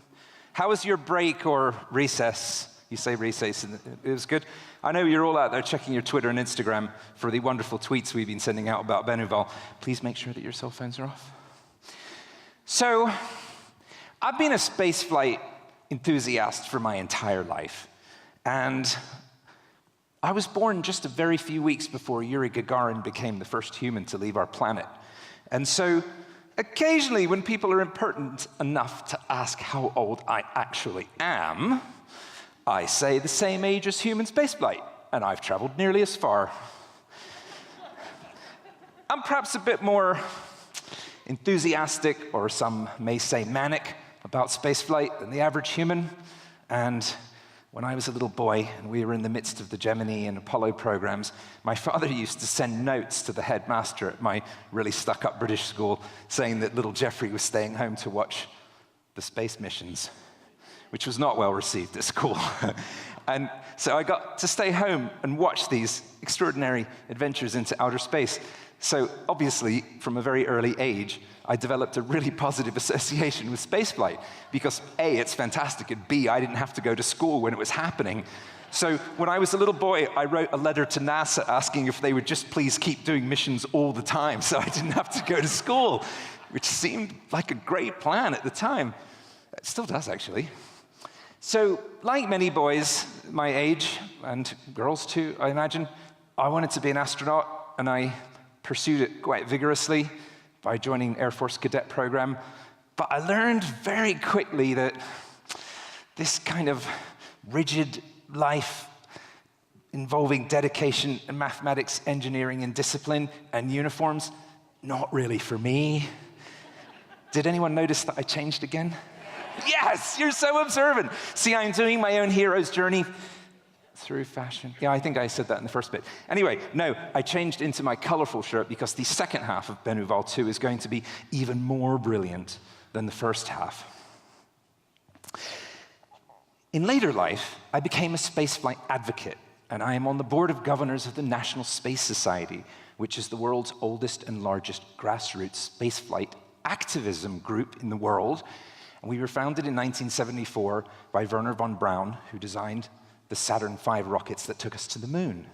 And if you are inspired and interested, as I hope you are by this evening's events, I invite you to visit a table in the foyer. Actually, I invite you to visit all of them. There's some marvelous displays out there. My company, Aerolite Meteorites, has a table at the back, and we have free copies of Ad Astra, which is the spaceflight magazine produced by the National Space Society, the NSS. And I encourage you to take free copies and read and enjoy and become involved in spaceflight, because it is, as you know, the greatest adventure of all time. So, I have a lot of affection for the OSIRIS-REx mission. Not only is headquarters building my neighbors, and the principal investigator is my friend, but I got to visit the craft when it's being built in Denver. It's been marvelous watching the whole thing. And I bet you're intrigued, are you not, by this name, OSIRIS-REx. To explain the mystery and the science behind this most intriguing of spacecraft names, please welcome again to the stage Dante Lauretta. Thank you. I never, ever get tired of watching that launch video. That was a good day. OSIRIS-REx. So my journey on OSIRIS-REx started almost 15 years ago, February 2004. I was a young professor at the University of Arizona, assistant professor, which is, I think, one of the toughest times of your career because you're working hard to prove your worth when there's a decision that may end it all not too far down the road. And I get a phone call from my boss, the director of the lab, Dr. Michael Drake. And at first I'm thinking, oh man, what did I do now? But it was good news. Mike said, Dante, I've got members from Lockheed Martin in my office, and we're talking about developing an asteroid sample return mission. I was like, go on. It's like, and we would like you to be part of it. I was like, wow. I studied meteorites. I knew we should go get a sample from an asteroid, but I didn't know anything about aerospace engineering or building a spacecraft or leading a space mission. I was like, what do you want me to do? And Mike said, we want you to design and lead the scientific investigation. And I was like, got it. So I went home that night, and I said, okay, I got to write a section of a proposal. And this is at the beginning when NASA's evaluating these proposals, the science is what wins or loses it. You got to nail the science. And I wrote down 4 words. I wrote down origins. And we talked about that in Act 1. Why are we interested in our origins? We want to understand where the building blocks of life came from, how these key atoms came together to form key molecules, how those key molecules got delivered to the surface of the Earth. And we believe a leading theory is that they came from carbon-rich asteroids after the late heavy bombardment. And the samples that we have, the very limited samples that we have here on Earth from those asteroids are potentially contaminated, and we need pristine material. And we also need context. We need to know where we're getting that material from. What does the body look like? We literally have about a bucket full of carbonaceous chondrite organic rich material on Earth that has hints of these key organic materials from. And we always worry that they may have been contaminated because this is what living cells are made out of, and living cells are getting in and on these meteorites before we get a chance to analyze them. The next word I wrote down was spectroscopy. And the reason I did that was because I had a lot of friends that work on telescopes studying asteroids remotely. We know about 800,000 plus asteroids in the solar system. More are being discovered every night, including by our hardworking friends up on Mount Lemmon, Mount Bigelow, running the Catalina Sky Survey right here at the University of Arizona. About 10,000 of those are near-Earth asteroids, asteroids that have wandered out of the main asteroid belt between Mars and Jupiter and are in the inner solar system. We're not going to be able to send a spacecraft to every one of those objects and investigate them in detail. Most of those will only ever be studied by telescopes, and the primary technique we use to infer the composition of an asteroid is spectroscopy. You take the light that's reflected off its surface, you pass it through basically a prism, you break it up into its different wavelengths, you measure the intensity of those wavelengths, and you try to understand what it's made out of. If we could do that with a key set of asteroids and then go to those asteroids and get that material in our laboratory, we would do a much better job of mapping the spectra to the composition. The next thing I wrote down, and this was 2004, was resources. Oops, skipping one here. Sorry, I have Bennu coming up right. So the near-Earth asteroid that's the star of the show here is target asteroid Bennu. Just want you to pay attention to a couple aspects of its orbit. It is in a very Earth-like orbit. Crosses the Earth here. This is September. Here it is in September of 2018. And you can see not only does it cross it when you look top down, but it's inclined at an angle relative to the Earth's orbit, but it crosses it right here. From this ground-based astronomy, we inferred a lot of properties of this asteroid. We inferred its size, about 500 meters in diameter. We inferred its shape. Here are radar data that we took when it came by in 2005, bringing a very close approach to the Earth. And we processed that data to infer this interesting spinning top shape. We'd never seen an asteroid like this up close until the Japanese Hayabusa 2 craft arrived at Ryugu, and now OSIRIS-REx at Bennu. We knew how fast it was rotating and that it was basically upside down with its north pole pointing south. Very low density. An average rock would have a number here of about 3,000. And then intriguingly, its albedo, the percent of sunlight that it reflects, was very low. Only 4.5% of the light that hits its surface is reflected back to us. And it had a spectra that looked a lot like these carbon-rich chondritic meteorites that were intrigued in here. So we were going to go and test especially spectral analysis of these carbon-rich asteroids. The next word that I wrote down was resources. In 2004, I thought I was just going to show off my sci-fi geekiness and say, someday, somewhere, somebody's going to look back on the OSIRIS-REx mission and say, those guys probably developed some technologies that would be useful for mining asteroids. And we're going to be the pathfinder for that whole new field. Now here we are, flash forward to 2018, and there are companies that are incorporated in the United States with the stated objective of mining an asteroid for profit. Whether or not they can pull it off, that's still uncertain, but they're trying, and I applaud their efforts, and there's a lot more talk and interest and attention being paid to asteroid mining than ever before. And interestingly, and I've been asked to lecture on this quite a bit when different groups call me up, and I get called from people all over the world, financial world, business world, and they say, we want somebody to come and tell us about asteroid mining. So I've done a little bit of research, and it turns out people think about platinum as something you could go to an asteroid and bring back to the Earth. That's not really worth it, in my opinion. First of all, we have more platinum than we need right now. We don't really use platinum for much other than catalytic converters and jewelry. So if you got an asteroid's worth of platinum on the surface of the Earth, you would just crash the platinum market. The real value is in building gas stations in outer space. So you want to find asteroids that have water in them, water in the form of clay minerals like we see in some of these rare carbonaceous chondrite meteorites. You pull that water out of the clays, you break it up and create liquid hydrogen and liquid oxygen, and you have just about one of the most powerful rocket fuels that we know of.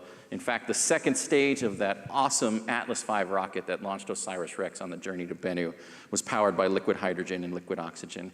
So asteroid resources are being viewed as a way to further exploration of the solar system. And then the last word I wrote down was security. You saw that orbit of asteroid Bennu. It comes uncomfortably close to the Earth. It's what we call a potentially hazardous asteroid. And as we've studied the orbits of these small objects in near-Earth space, we realized that you can't just use the laws of gravity. Isaac Newton did not accurately predict the path of an asteroid through the solar system. You have to consider another phenomena called the Yarkovsky effect, which is basically sunlight hits this asteroid. And remember, Bennu is very dark. 95.5% of the sunlight that hits the surface is absorbed, causing it to heat up. This is Bennu's retrograde kind of orbit here. When that hot surface sees deep space, it radiates that energy back out as heat. And this is like a thruster. You're moving in this direction and you're thrusting in the same direction you're moving. It slows the asteroid down. The asteroid orbit shrinks a little bit. And therefore, if you want to predict where the asteroid's going to be in the future, especially if you want to predict if it's going to hit the Earth, you need to account for this phenomena. This diagram shows you a cartoon of why we're particularly interested in Bennu. In the year 2135, Bennu is going to pass in between the Earth and the Moon. And that might sound like a long way in the future, but in astronomical terms, it's the blink of an eye. People will still be around in 2135. They are going to be actively monitoring this event. And I always say, if I had a wish, I would wish I could live to the year 2135, just so I could see my citation index of my scientific publications, the year of Bennu's close approach, and all of the study that's going to be performed here. It turns out there's an uncertainty on where Bennu is going to pass, and inside that region of uncertainty, there are certain keyholes. If Bennu hits one of those, it's on an impact trajectory and it's going to return to the Earth. We give it a 1 in 2,700 chance of that happening. Long odds, but large enough that we should pay attention to it and buy an insurance policy against it. So there I was, origins, spectra, resources and security. And I said, well, that's almost Osiris. I just need to buy a couple vowels and I'm there. Spectroscopy became spectral interpretation, resources became resource identification, and the OSIRIS mission was born. Because I was interested in the myth of Osiris, and especially the dual nature of Osiris. Osiris has this green skin, he's a god of fertility and life. He's also involved with death and judging you in the afterlife, kind of the same dual nature that asteroids have. And for several years, we were the OSIRIS mission. As we were writing proposals and getting rejected from NASA, that went on for several years. In 2008, the New Frontiers opportunity came along, bigger mission than we had been proposing before. We wanted to keep the OSIRIS name, but we wanted to be bigger and stronger and better than just OSIRIS. And so one of the team members threw out the term OSIRIS-REx. And that was our response. At first, we all kind of laughed. We're like, that's pretty funny. And then I was like, that's really cool. I gotta be the PI of OSIRIS-REx. And so I call this my backronym. So I forced these words together so that the mission could be named OSIRIS-REx, regolith being the loose gravel and soil on the surface of the asteroid. And we had to give it a noun. We are now an explorer. We are the regolith explorer. And OSIRIS-REx is born. And we're going to do one of the greatest asteroid regolith experiments of all time. We're going to deliver our sample collection mechanism to this loose material in the microgravity environment. We're going to test our radar models to see if there are, in fact, small grains on the surface. So the OSIRIS-REx mission has come to pass. I mentioned Mike at the beginning of the story. Mike and I worked together for 7 years to win this proposal, to bring it to the University of Arizona so Tucson could be the leader here. We got awarded in May of 2011. Mike passed away in September of that same year. So it was a real blow to the team. Everything we do is in his memory and his honor, so we never forget the hard work, and I certainly don't forget that he was the one who made that phone call and got me to the position. And it was one of the hardest things I ever had to do was accept that promotion, but I think Mike would be proud of us. So to explore further the theme of this evening and the role of mythology, we're going to hear from Professor Pierce Paul Kriesman about the City of the Sun and the myths of Osiris and Bennu.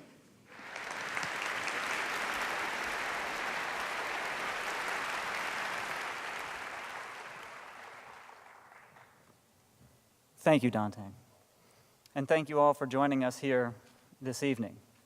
I'm an archaeologist and I specialize in ancient Egypt. So for the next few minutes, it'll be my pleasure to tell you about the stories of Osiris and Bennu and how they wonderfully intertwine with the OSIRIS-REx mission.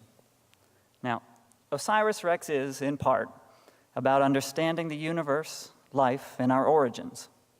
While we today are fortunate to have such incredible tools to help evaluate these kinds of questions, that was not always the case. Perhaps a unifying characteristic of humanity is curiosity. In all ages, among all people, the desire to know has been a powerful driver in the history of human development. When a people have lacked the scientific tools or methods to investigate the fundamental questions of life, where did we come from? How long have we been here? What's going to happen next? They marshal the resources and knowledge they do have at hand and address that curiosity as best they're able. The ancient Egyptians, one of the world's first complex societies, and who gave us the invention of writing and sailing and a host of other essential technologies we still use today, were no exception. Though far more technologically advanced than their early neighbors, the ancient Egyptians developed some fantastical, artful, and complex explanations for these questions. Now, when we think about ancient Egypt, we usually think about it as a single continuous culture. But this is probably the biggest misconception about ancient Egypt. It had cycles of good and bad times, and from about 3500 BC with the advent of writing to about 30 BC when the pharaohs were overthrown by the Romans. The good times came in about 400-year intervals, with about 150 years of less good times. As the times changed over these 4 millennia, so too did people's ways of thinking about the world and how they addressed these fundamental curiosities. So today, coming from those cycles, we have evidence of no less than 4 distinct creation myths from ancient Egypt. I'd like to tell you about one. This is an old myth, linked to the ancient city and temples of a place called Heliopolis, the city of the sun. Heliopolis is one of the oldest cities in Egypt, probably established long before the advent of writing itself. Cairo, the capital of Egypt today, is built over the foundations of ancient Heliopolis. The name, City of the Sun, though, is an ancient Greek term for the place, and it was known by many other names to the Egyptians themselves, especially and including the House of Ra. Ra being perhaps the single most important god spanning all of ancient Egyptian time. In Egyptian art, Ra is often represented by a falcon-headed man with a sun disk on his head. Indeed, the actual sun itself was believed to be the eye of Ra, lording over humanity. The word Ra in hieroglyphs translates simply to sun. And the sun was seen as the ruler over all that it created, and it created everything, or almost everything. The creation myth of Heliopolis goes something like this.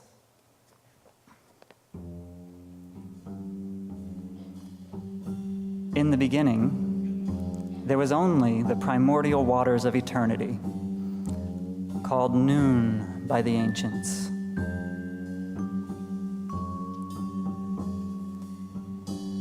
Noon existed alone in darkness for eons, because the Creator God was only a potential being. Until the solar Creator God, a version of Ra, condensed itself out of the mist.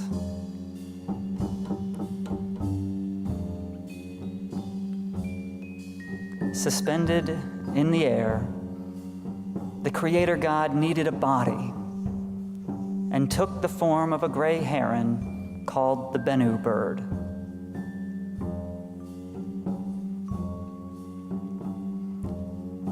The Creator flew around in the damp and darkness of pre-existence until a mound appeared from the primordial waters.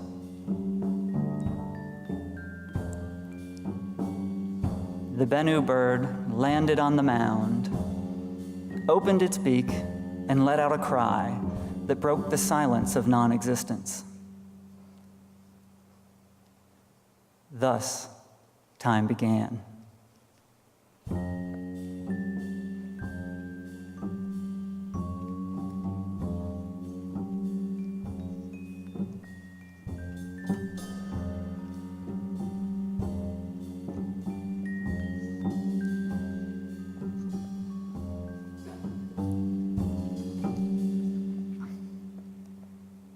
Now, in some versions of this story, the Bennu landed on the mound and laid an egg, from which was born the most ancient gods, those who represented all the elements of life, who eventually reproduced and brought forth humanity. In other versions, the Creator landed on the mound and sneezed, and when he sneezed, it produced the next two most ancient gods, Shu, the god of the air, and Tefnut, goddess of moisture. Now, Shu and Tefnut had two children, Geb, god of the earth, and Nut, goddess of the sky. So the Creator God had then provided all the elements for the human world: air, water, earth, and sky. The Creator's grandchildren, Geb and Nut, had a further 4 children, the divine couples Nephthys and Set, and Isis and Osiris. Ultimately, humanity came from these divine couples. But the Bennu's story did not end here. Because the sun and Ra were honored so much and for so long in Egypt, and the Bennu was so closely associated with the Creator, the Bennu itself was venerated. It became a symbol for recreation, and one that most of you will know well today, the phoenix. Now, since we've been talking about life, it seems the next logical thing to talk about would be death. And it leads us to the second biggest misconception about ancient Egypt. Everybody thinks the Egyptians were obsessed with death. No, they were obsessed with life. All of the things that we think of as stereotypically and fantastically Egyptian, mummification, pyramids, tombs, and temples, These are just the tools to reach into eternity. And this is where Osiris comes in. For the Egyptians, death was like a doorway, something to be passed through on your way from life to the eternal, the afterlife. Now, as much wonderful Egyptian art as there is, we have virtually no depictions of death itself, because the focus was on what happens after it. The afterlife was like actual life, only better and permanent. They didn't even have concepts like heaven and hell that we have today. Either you made it to the afterlife and lived forever, or you did not. Actual, eternal death, ceasing to exist, was one of the worst things that could happen to you in ancient Egypt. And this is why there's so many statues and pyramids and representations of people. But to get to the afterlife, you had to be a good person, you had to please the gods, and you had to keep good order in the world. And it was the god Osiris who was in charge of deciding who made it to the afterlife. He would weigh your soul against the feather of truth and decide if you were worthy of being reborn in eternity. So it actually makes for a wonderfully appropriate short name for this mission. Bringing back the building blocks of life and samples from the asteroid could unlock the keys to new stages in life for us here, as Osiris did for the Egyptians then. Now, the essentials of human life were also a critical aspect of the way Osiris is shown in ancient Egyptian art. Most of the time, he's shown with green skin. His green skin represented his association with rejuvenation and new life, not only in the spiritual world, but in the real world. If you look at a satellite image of Egypt today, you'd think it an amazingly inhospitable place. Giant deserts on both sides with just a tiny little strip of green down the middle. If this was all you knew of Egypt, you'd be right to question how much of the foundations of Western civilization developed here. But ancient Egypt benefited from one of the greatest natural and environmental situations in human recorded history: its annual floods down the Nile River. Each year, the rains far upriver in what is today Kenya and Ethiopia washed the fertile soils down the mountains, down the river, into what is today Sudan and Egypt. These soils were so fertile that this tiny little strip of green in the middle of the desert was able to sustain what was, for much of its history, the largest population in the world. Nature was the technology, but Osiris was its representative of new life. So it can be no coincidence that the green of the fields rejuvenated by the Nile floods is inextricably linked to Osiris himself. So, ultimately, Osiris, judge of the dead, lord of the afterlife, helped to resolve the ancient Egyptians' curiosities about what came next and where did we come from. Now, since OSIRIS-REx is engaged in a similar effort, I think the ancient Egyptians would be honored to have two of their creations, Osiris and Bennu, associated with the spirit of discovery shown by this mission. Thank you.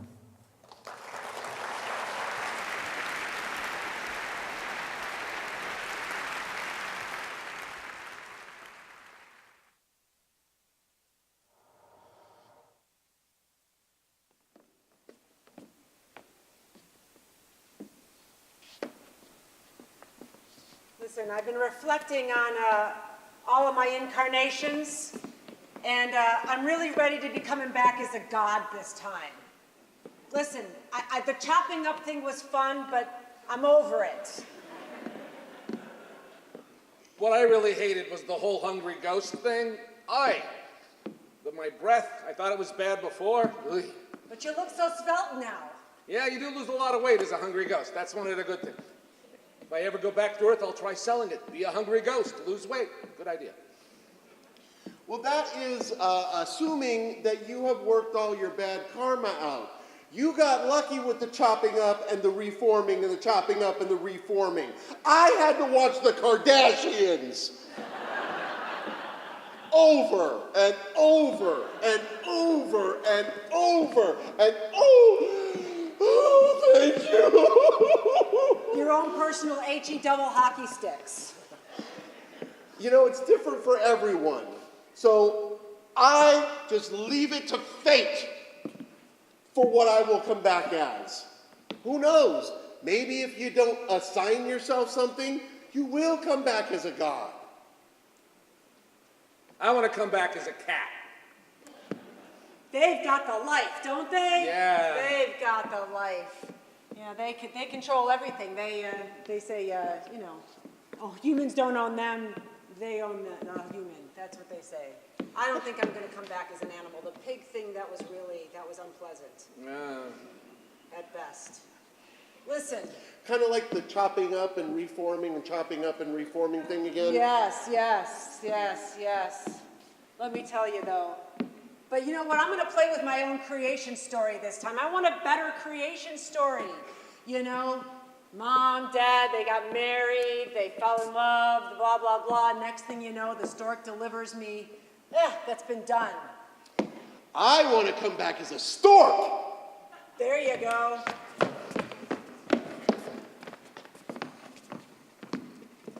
Wow. You look like you're ready for Comic-Con. Yeah. I spent a lot of money on my T-Rex outfit.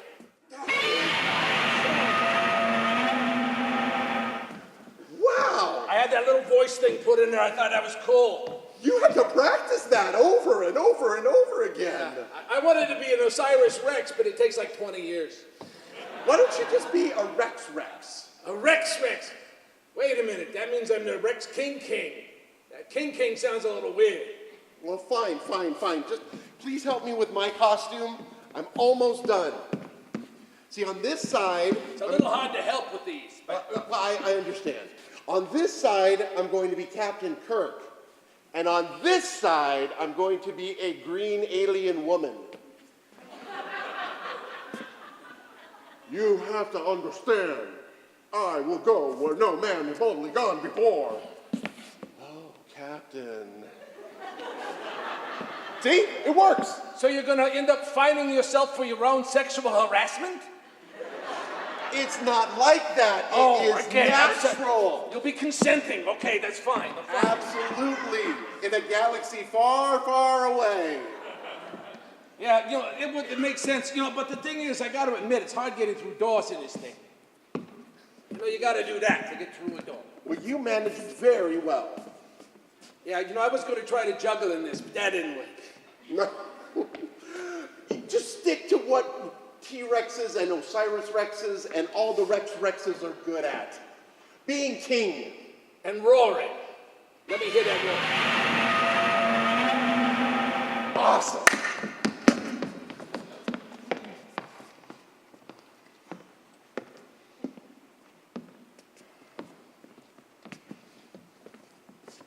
So... She talked to me! Hi. Hi. Twice! How are you? I'm doing good. 3 times! Boys. I don't know if you know me or not. My name is Dante. That's an interesting name. Well, it's a name befitting someone of my stature. And that stature would be, I'm sorry, I haven't heard of you. Oh, no, that's okay. That's okay. There are a few people who haven't heard of me. But I don't do much. I just build spacecraft to go millions of miles to asteroids. Check this out. He takes a rocket and he throws it at a rock, and he knows where that rock's going to be in 15 years and where the rocket's going to be. My driver. I see. Great. I can barely get out of the car. This man, you don't give me my little GPS, I'm lost. This guy, all the way.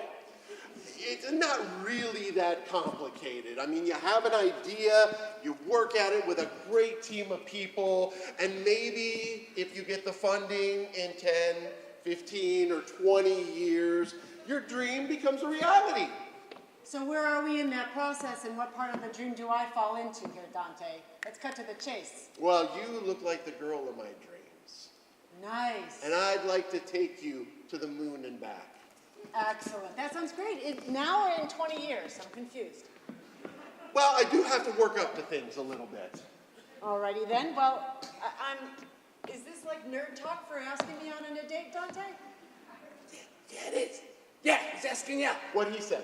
All right, well, so what's your idea of a perfect first date? Tell me. Well, I would love to take you to a place, a restaurant, your favorite restaurant, and we could get the most exquisite gourmet combinations of hydrogen, helium, carbon, and put them on a plate for you. Hey, don't forget those amino acids.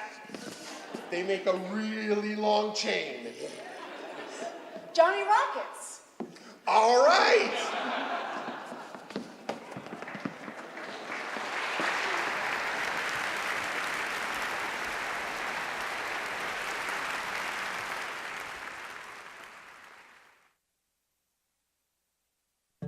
Witnessing the launch of the shuttle Atlantis by Howard Nemeroff. So much of life in the world is waiting that this day was no exception. So we waited all morning long and into the afternoon. I spent some of the time remembering Dante, who did the voyage in the mind alone, with no more nor heavier machinery than the ghost of a girl giving him guidance, and wondered if much was lost to gain all this new world of engine and energy where dream translates into deed. But when the thing went up, it was indeed impressive, as if hell itself opened to send its emissary in search of heaven or the unpeopled world, thus Dante of doomed Ulysses, behind the sun. So much of life in the world is memory, that the moment of the happening itself, so rich with noise and smoke and rising clear to vanish at the limit of our vision into the light blue light of afternoon, appeared no more against the void in aim than the flare of a match in sunlight, quickly snuffed. What yet may come of this, we cannot know. Great things are promised, as the promised land promised to Moses that he would not see but a distant sight of, though the children would. The world is made of pictures of the world, and the pictures change the world into another world we cannot know, as we knew not this one.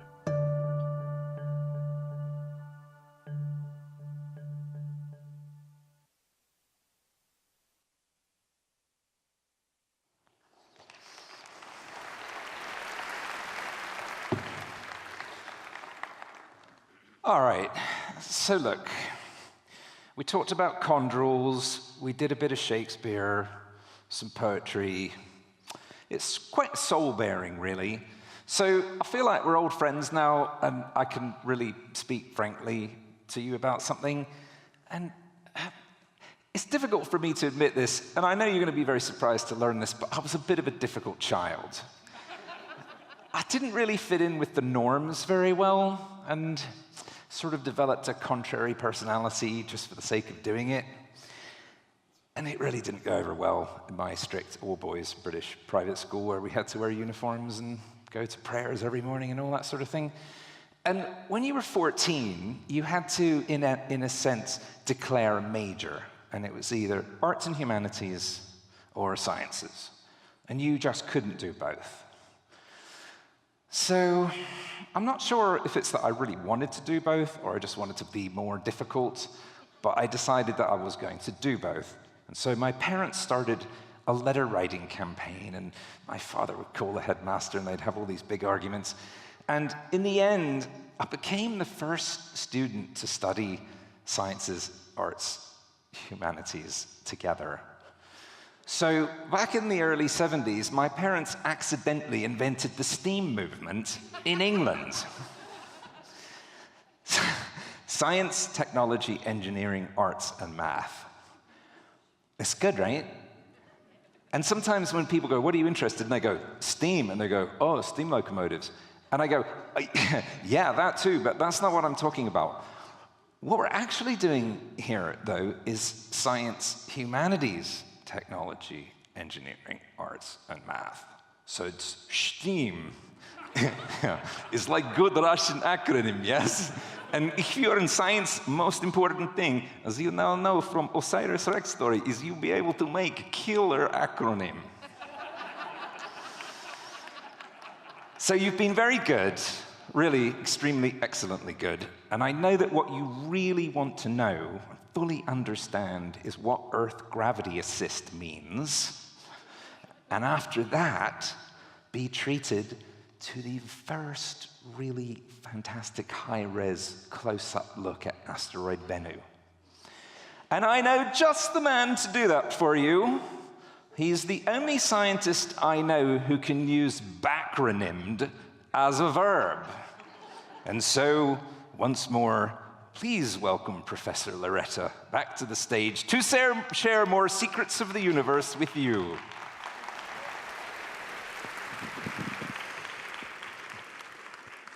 When last we saw OSIRIS-REx, it was blasting off the surface of the Earth on its journey to the asteroid. Let's take a quick look at what has happened since that day. If you remember from the orbit diagram of the asteroid, we have this issue. When we launch off the Earth, we're trapped in this plane, the ecliptic, and we need to get up here.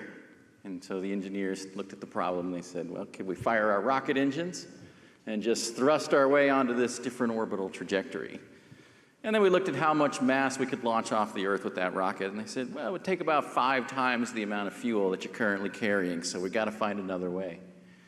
Turns out that the Earth itself can slingshot the spacecraft onto the orbital plane of the asteroid in a maneuver called the Earth Gravity Assist. So 1 year after launch, with ultimate precision, we targeted a flyby of the Earth just underneath Antarctica using the Earth's gravity field itself to transition from the orbital plane of our planet onto that of our target asteroid Bennu. And once we realized that this maneuver was going to need to be incorporated into the mission design, we thought, hey, we could use that to calibrate our scientific instruments, because that'll be the first time that we get a look at an extended object. For the first year of our journey, we're going to be looking at nothing but star fields. And you can't really understand how your color images are going to work or your spectrometers are going to work when you're doing that. So I'll never forget the day we did the Earth Gravity Assist. We're gathered around Mission Control at the Michael J. Drake building, which is just up the road here a couple miles, and Operations Center control for the science on this mission. And we're waiting for this first image to come back. And we have our navigation cameras on board, and they're the ones that are taking the first pictures. And the network goes down. Right? And we're like, oh no, you don't know where the problem is. Is it all the way back at the Deep Space Network antenna, or is it just our local network? And it turns out our colleagues who are controlling the spacecraft at Lockheed Martin in Littleton, Colorado, have the images. And so our engineer, our spacecraft engineer who's on site, logs onto her account, pulls this image up. We immediately scramble to get the printer, or the projector plugged into the laptop. We can't quite get it to fit. Finally, the image pops up on the screen, and everybody lets out this squeal of delight as we see our home world as captured from our spacecraft. When last we saw it, it was on top of that rocket and blasting off into space. It was an interesting time. In September 2017, there were 2 named hurricanes in the Atlantic, Hurricane Jose and Hurricane Maria. We captured both of them. That should orient you a little bit to what you're looking at here. I know it's hard to tell in the black and white image. This is the Gulf of California, this is Baja, this is the western coast of the United States, and right there is Tucson, Arizona. So if you were here in this town in September 2017, then you are in this picture.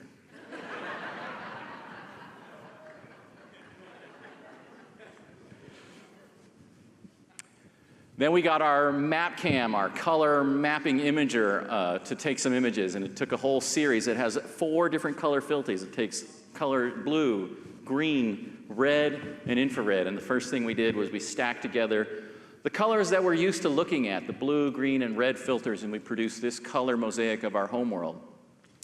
And as I was looking at this, I remembered the famous experiment that Carl Sagan did when the Galileo spacecraft flew by the Earth for its gravity assist on its journey to Jupiter. And Carl imagined that that was an alien probe that had encountered our planet, and we knew nothing about it, and we were attempting to analyze the data to see if there was any life. And I thought about looking at this image. This was one of the few that we got because it was such a high velocity encounter. And the Earth had rotated by this point, so now here is the west coast of the United States. Australia is just showing up in the lower left corner down here. Mostly, we're centered on the Pacific Basin, and the world looks like nothing but water. So if this is what you were interpreting the geology of this planet, you would say it's pretty much just covered in a ball of liquid water. The other thing I noticed right away, if you look in the center here, you can kind of see a reflectance or a brightness. This is actually what you would expect from a spherical body that's covered with a dielectric liquid that's easily reflecting light, and it proves, in fact, that the Earth is not flat.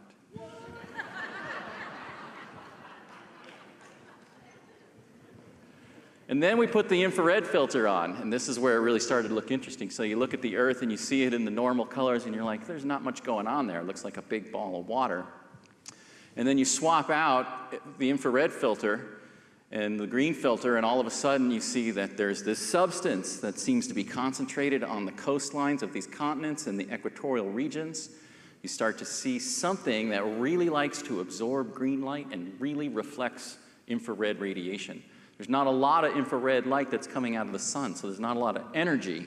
So what it looks like is that there's something on the surface of this planet that really likes to use the energy at the peak wavelength at which the star this planet orbits emits.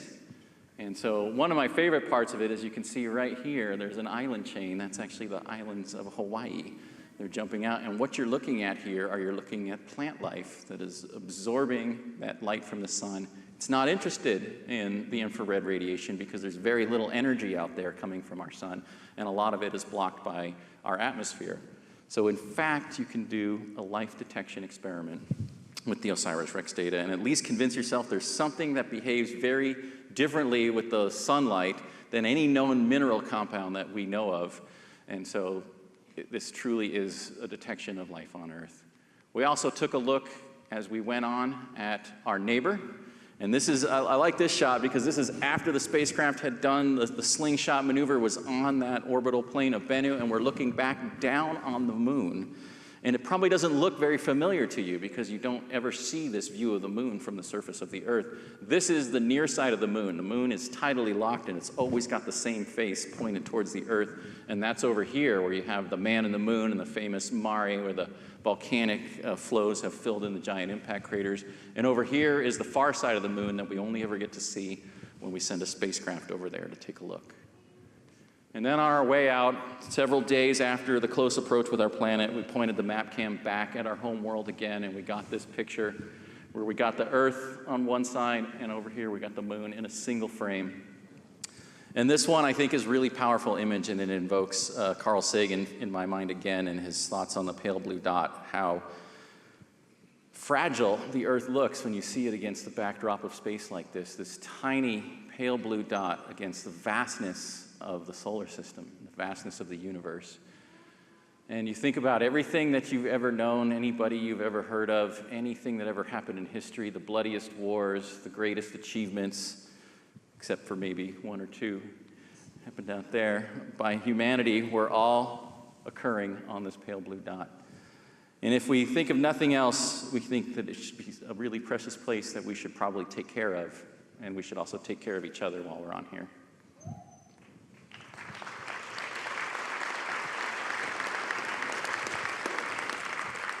So let's go back to the story of Bennu. September 1999, there's an unknown asteroid traveling through the solar system.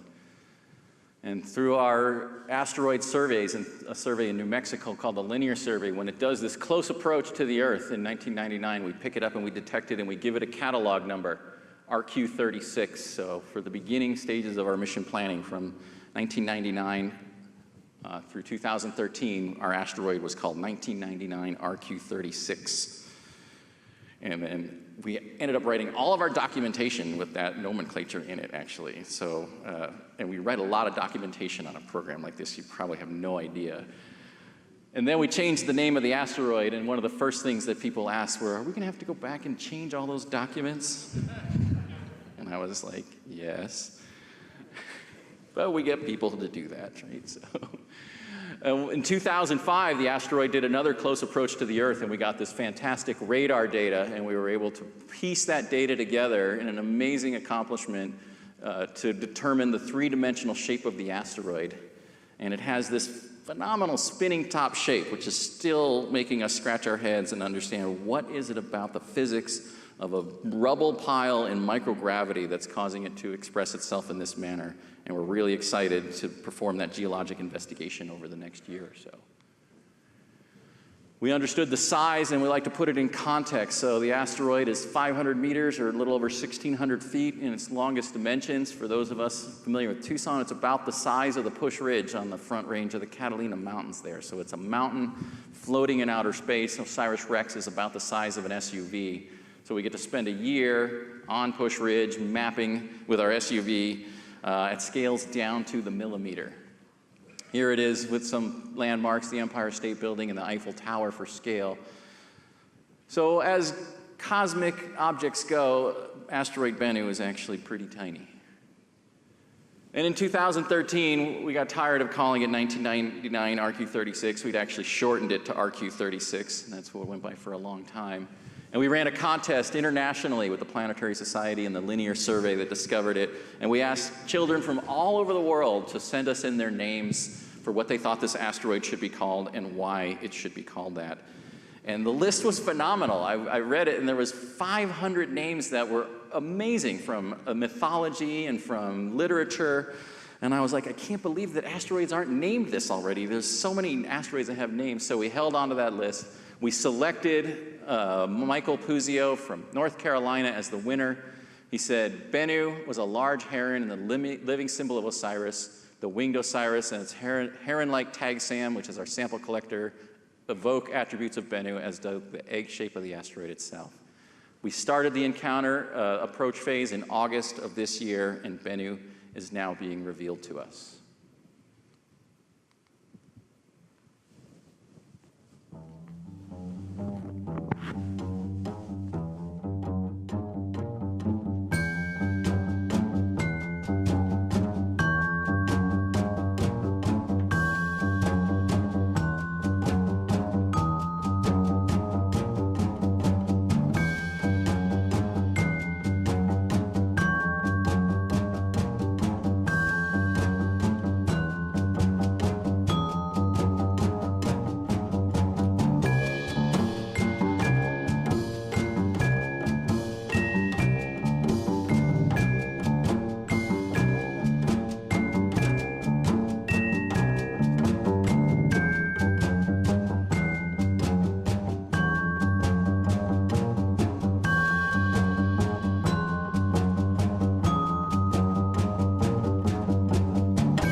How's the 3D working?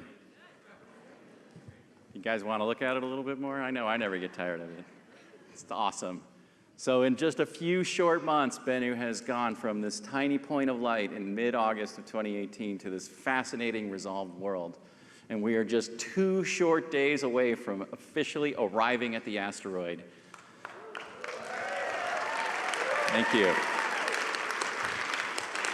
What a long, strange trip it's been. And so what's next for us? Let's take a look at the final stages of the OSIRIS-REx journey. So here's our timeline. Launch in 2016, that Earth gravity assist in 2017, the approach maneuver starting in October of this year, arriving at asteroid Bennu, December 3rd, 2018. We have an amazing suite of instruments to explore this fantastic world. You've seen data from our Polycam and our MapCam. We also, at the University of Arizona, built the SAMCAM, which is going to document the asteroid sample acquisition maneuver. Our spectroscopy is phenomenal on here. We have a visible and infrared spectrometer, OSIRIS, which is going to tell us about the presence of organic material, hydrated minerals, and how bright the surface is.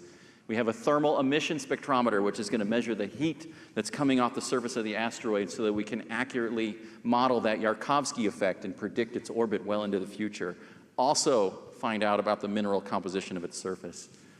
We have students who put together an X-ray imaging spectrometer called REXUS. Students from MIT and Harvard proposed back in 2009 that they wanted to fly an experiment to an asteroid, and we accepted their proposal and allowed them to build and fly their instrument. They're going to tell us about the elements on the surface of the asteroid, like iron and silicon and carbon and oxygen.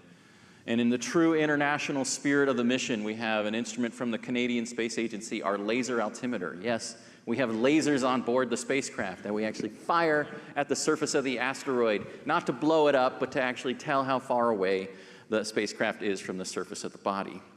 And I remember as we were designing the instrument and putting it on the spacecraft, I was like, can we make it go pew, pew, pew? And can I have a button on the control center that lets me fire that laser at will? And they're like, no. No, you cannot. So we're getting into the campaign. There's 3 campaigns for exploring the asteroid. Right now we're in the middle of the navigation campaign. We basically have to learn how to fly. This is a really challenging part of the mission. We're operating in a microgravity environment. Bennu will be the smallest object ever orbited by a human-built spacecraft. We're arriving here and beginning the preliminary survey. What we're doing on Monday is we're firing the rocket engines to target a series of precise flyovers. We're basically formation flying and buzzing the asteroid over the North Pole, over the equator, over the South Pole. The key piece of information is the mass of the object. We're going to actually track the spacecraft with the Deep Space Network radio dishes, and we're going to watch the Doppler frequency shift of the transmission signal from the spacecraft, and that's going to tell us how massive the asteroid is. We need that information so that we can go into orbit. On New Year's Eve of 2018, we will put the spacecraft into orbit around the asteroid. And the next 2 months belong to the navigation team. I told them we don't want you distracted by this massive team of scientists who can't wait to get their data from this object, constantly pestering you to point the spacecraft here and there to learn more about it. Their time is coming. The site selection campaign begins in February of 2019 with a series of detailed surveys, orbital mapping campaigns, and ultimately reconnaissance of areas of interest on the asteroid's surface. Starting at the end of 2019, we'll begin rehearsing sample acquisition, and we're expected to contact the surface of the asteroid and collect that sample in July of 2020. Spaceflight is definitely a game of patience. So just a quick recap of what we have in store for us. Arrival at the asteroid on Monday, beginning a series of flyovers to measure the mass and get us into orbit. And then the real scientific fun starts early next year when we begin the global mapping campaign. And we're going to be mapping this at a variety of different wavelengths. We're going to be processing that information into different mineralogies, understanding the chemistry, the roughness, the geology of the surface of the asteroid. Hopefully, we're finding some nice smooth areas with small particles that we can target for high-resolution characterization. And then The real star of the show, the star of the mission, star of the Bennuval, is the touch-and-go sample acquisition mechanism. This is the space vacuum cleaner that we're going to send down to the surface of the asteroid. It is a pogo stick as well. It has a spring in its forearm, so it's the only part of the spacecraft that's designed to touch the asteroid surface is this filter, which I like to say would look right at home on the carburetor of a 57 Chevy. Very similar technology. We push that down into the surface of the asteroid. A vacuum cleaner works by creating low pressure inside that pulls the air into it. We actually bring our own air to the asteroid since there's no atmosphere, and we blow it down into the regolith, stirring it up and pushing it into this filter, which is what we're going to bring back to the Earth. After we make that contact with the asteroid surface, we'll verify that we've got material in that sample head. Then we'll open up our return capsule, opens like a clamshell. We're going to place that entire filter and a specially designed capture ring in the center of that device, detach the filter from the robotic arm, and then we can't leave Bennu until March of 2021. Just like we had a very specific launch window to get off the surface of the Earth, we have a departure window to leave the asteroid, bringing us back to our planet in September of 2023 when we eject that sample return capsule, which enters the atmosphere at 28,000 miles per hour. That heat shield absorbs most of that speed, and when we get into free fall a few miles above the surface of the Utah desert, we open up our parachutes, bringing that precious cargo back to the surface of the Earth. We're following the path of another successful NASA mission called Stardust, which brought back dust from the coma of a comet. Here's the footage of that team out in the Utah desert recovering that capsule. We will bring that back to the NASA Johnson Space Center, to Building 31, the same building where the Apollo lunar samples are housed. And we're going to open up that TAGSAM device and begin the amazing scientific investigation that started at that point almost 20 years to the day to start answering those fundamental questions about where did we come from and is there life elsewhere in the universe. Thank you very much.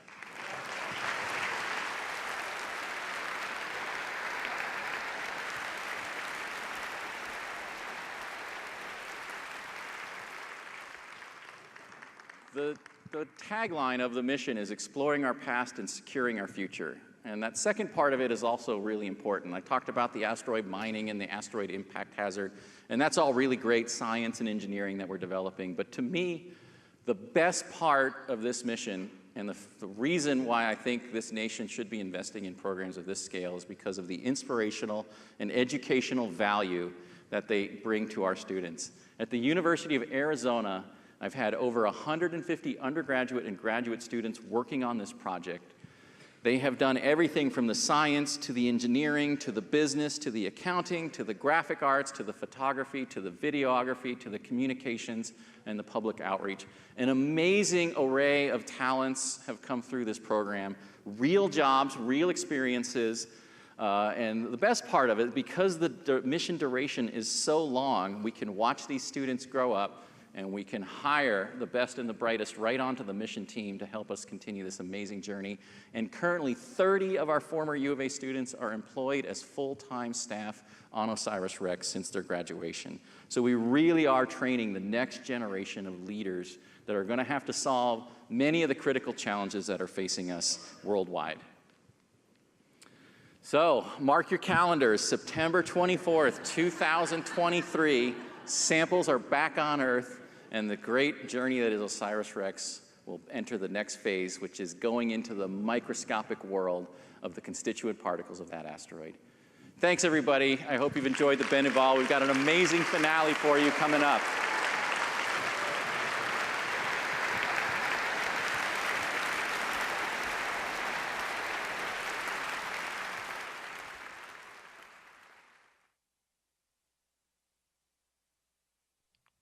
Hubble Photographs, After Sappho, by Adrienne Rich. It should be the most desired sight of all. The person with whom you hope to live and die, walking into a room, turning to look at you, sight for sight. Should be, yet I say there is something more desirable. The ecstasis of galaxies, so out from us there's no vocabulary but mathematics and optics, equations letting sight pierce through time into liberations, lacerations of light and dust, exposed like a body's cavity, violet green, livid and Venus, gorgeous beyond good and evil as ever stained into dream, beyond remorse, disillusion, fear of death or life, rage for order, rage for destruction. Beyond this love which stirs the air every time she walks into the room. These impersonae, however we call them, won't invade us as on movie screens. They are so old, so new, we are not to them. We look at them, or don't, from within the milky gauze of our tilted gazing, but they don't look back, and we cannot hurt them.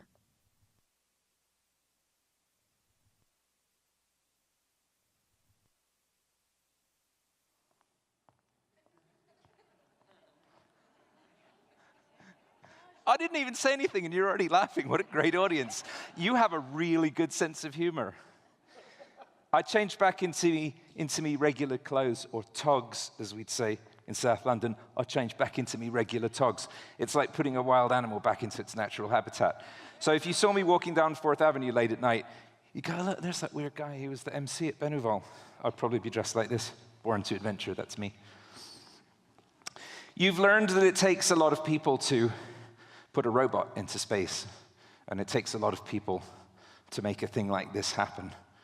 Arts, humanities, and sciences working together, playing well with others. Isn't it wonderful?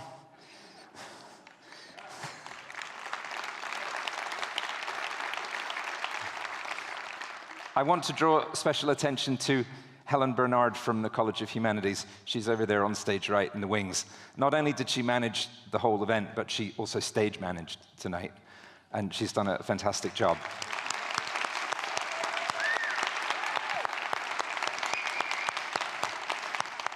And also, very special thanks to her external relations team from the College of Humanities who did so very much to make this happen. You're really wonderful.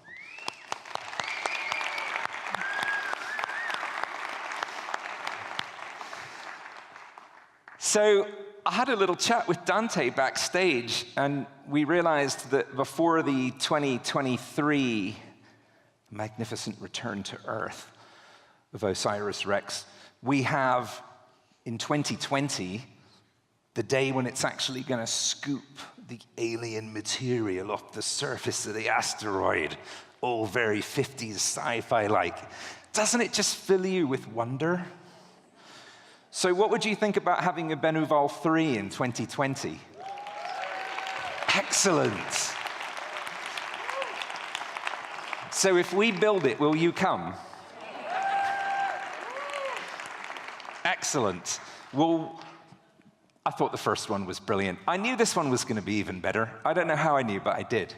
So we'll try and make Bennuval 3 even better than that. So while you're contemplating these wonders, I want you to enjoy the finale performance by Chris Black Trio and Cirque Roots, who have something really beautiful for you to watch. Please welcome them to the stage.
3,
4.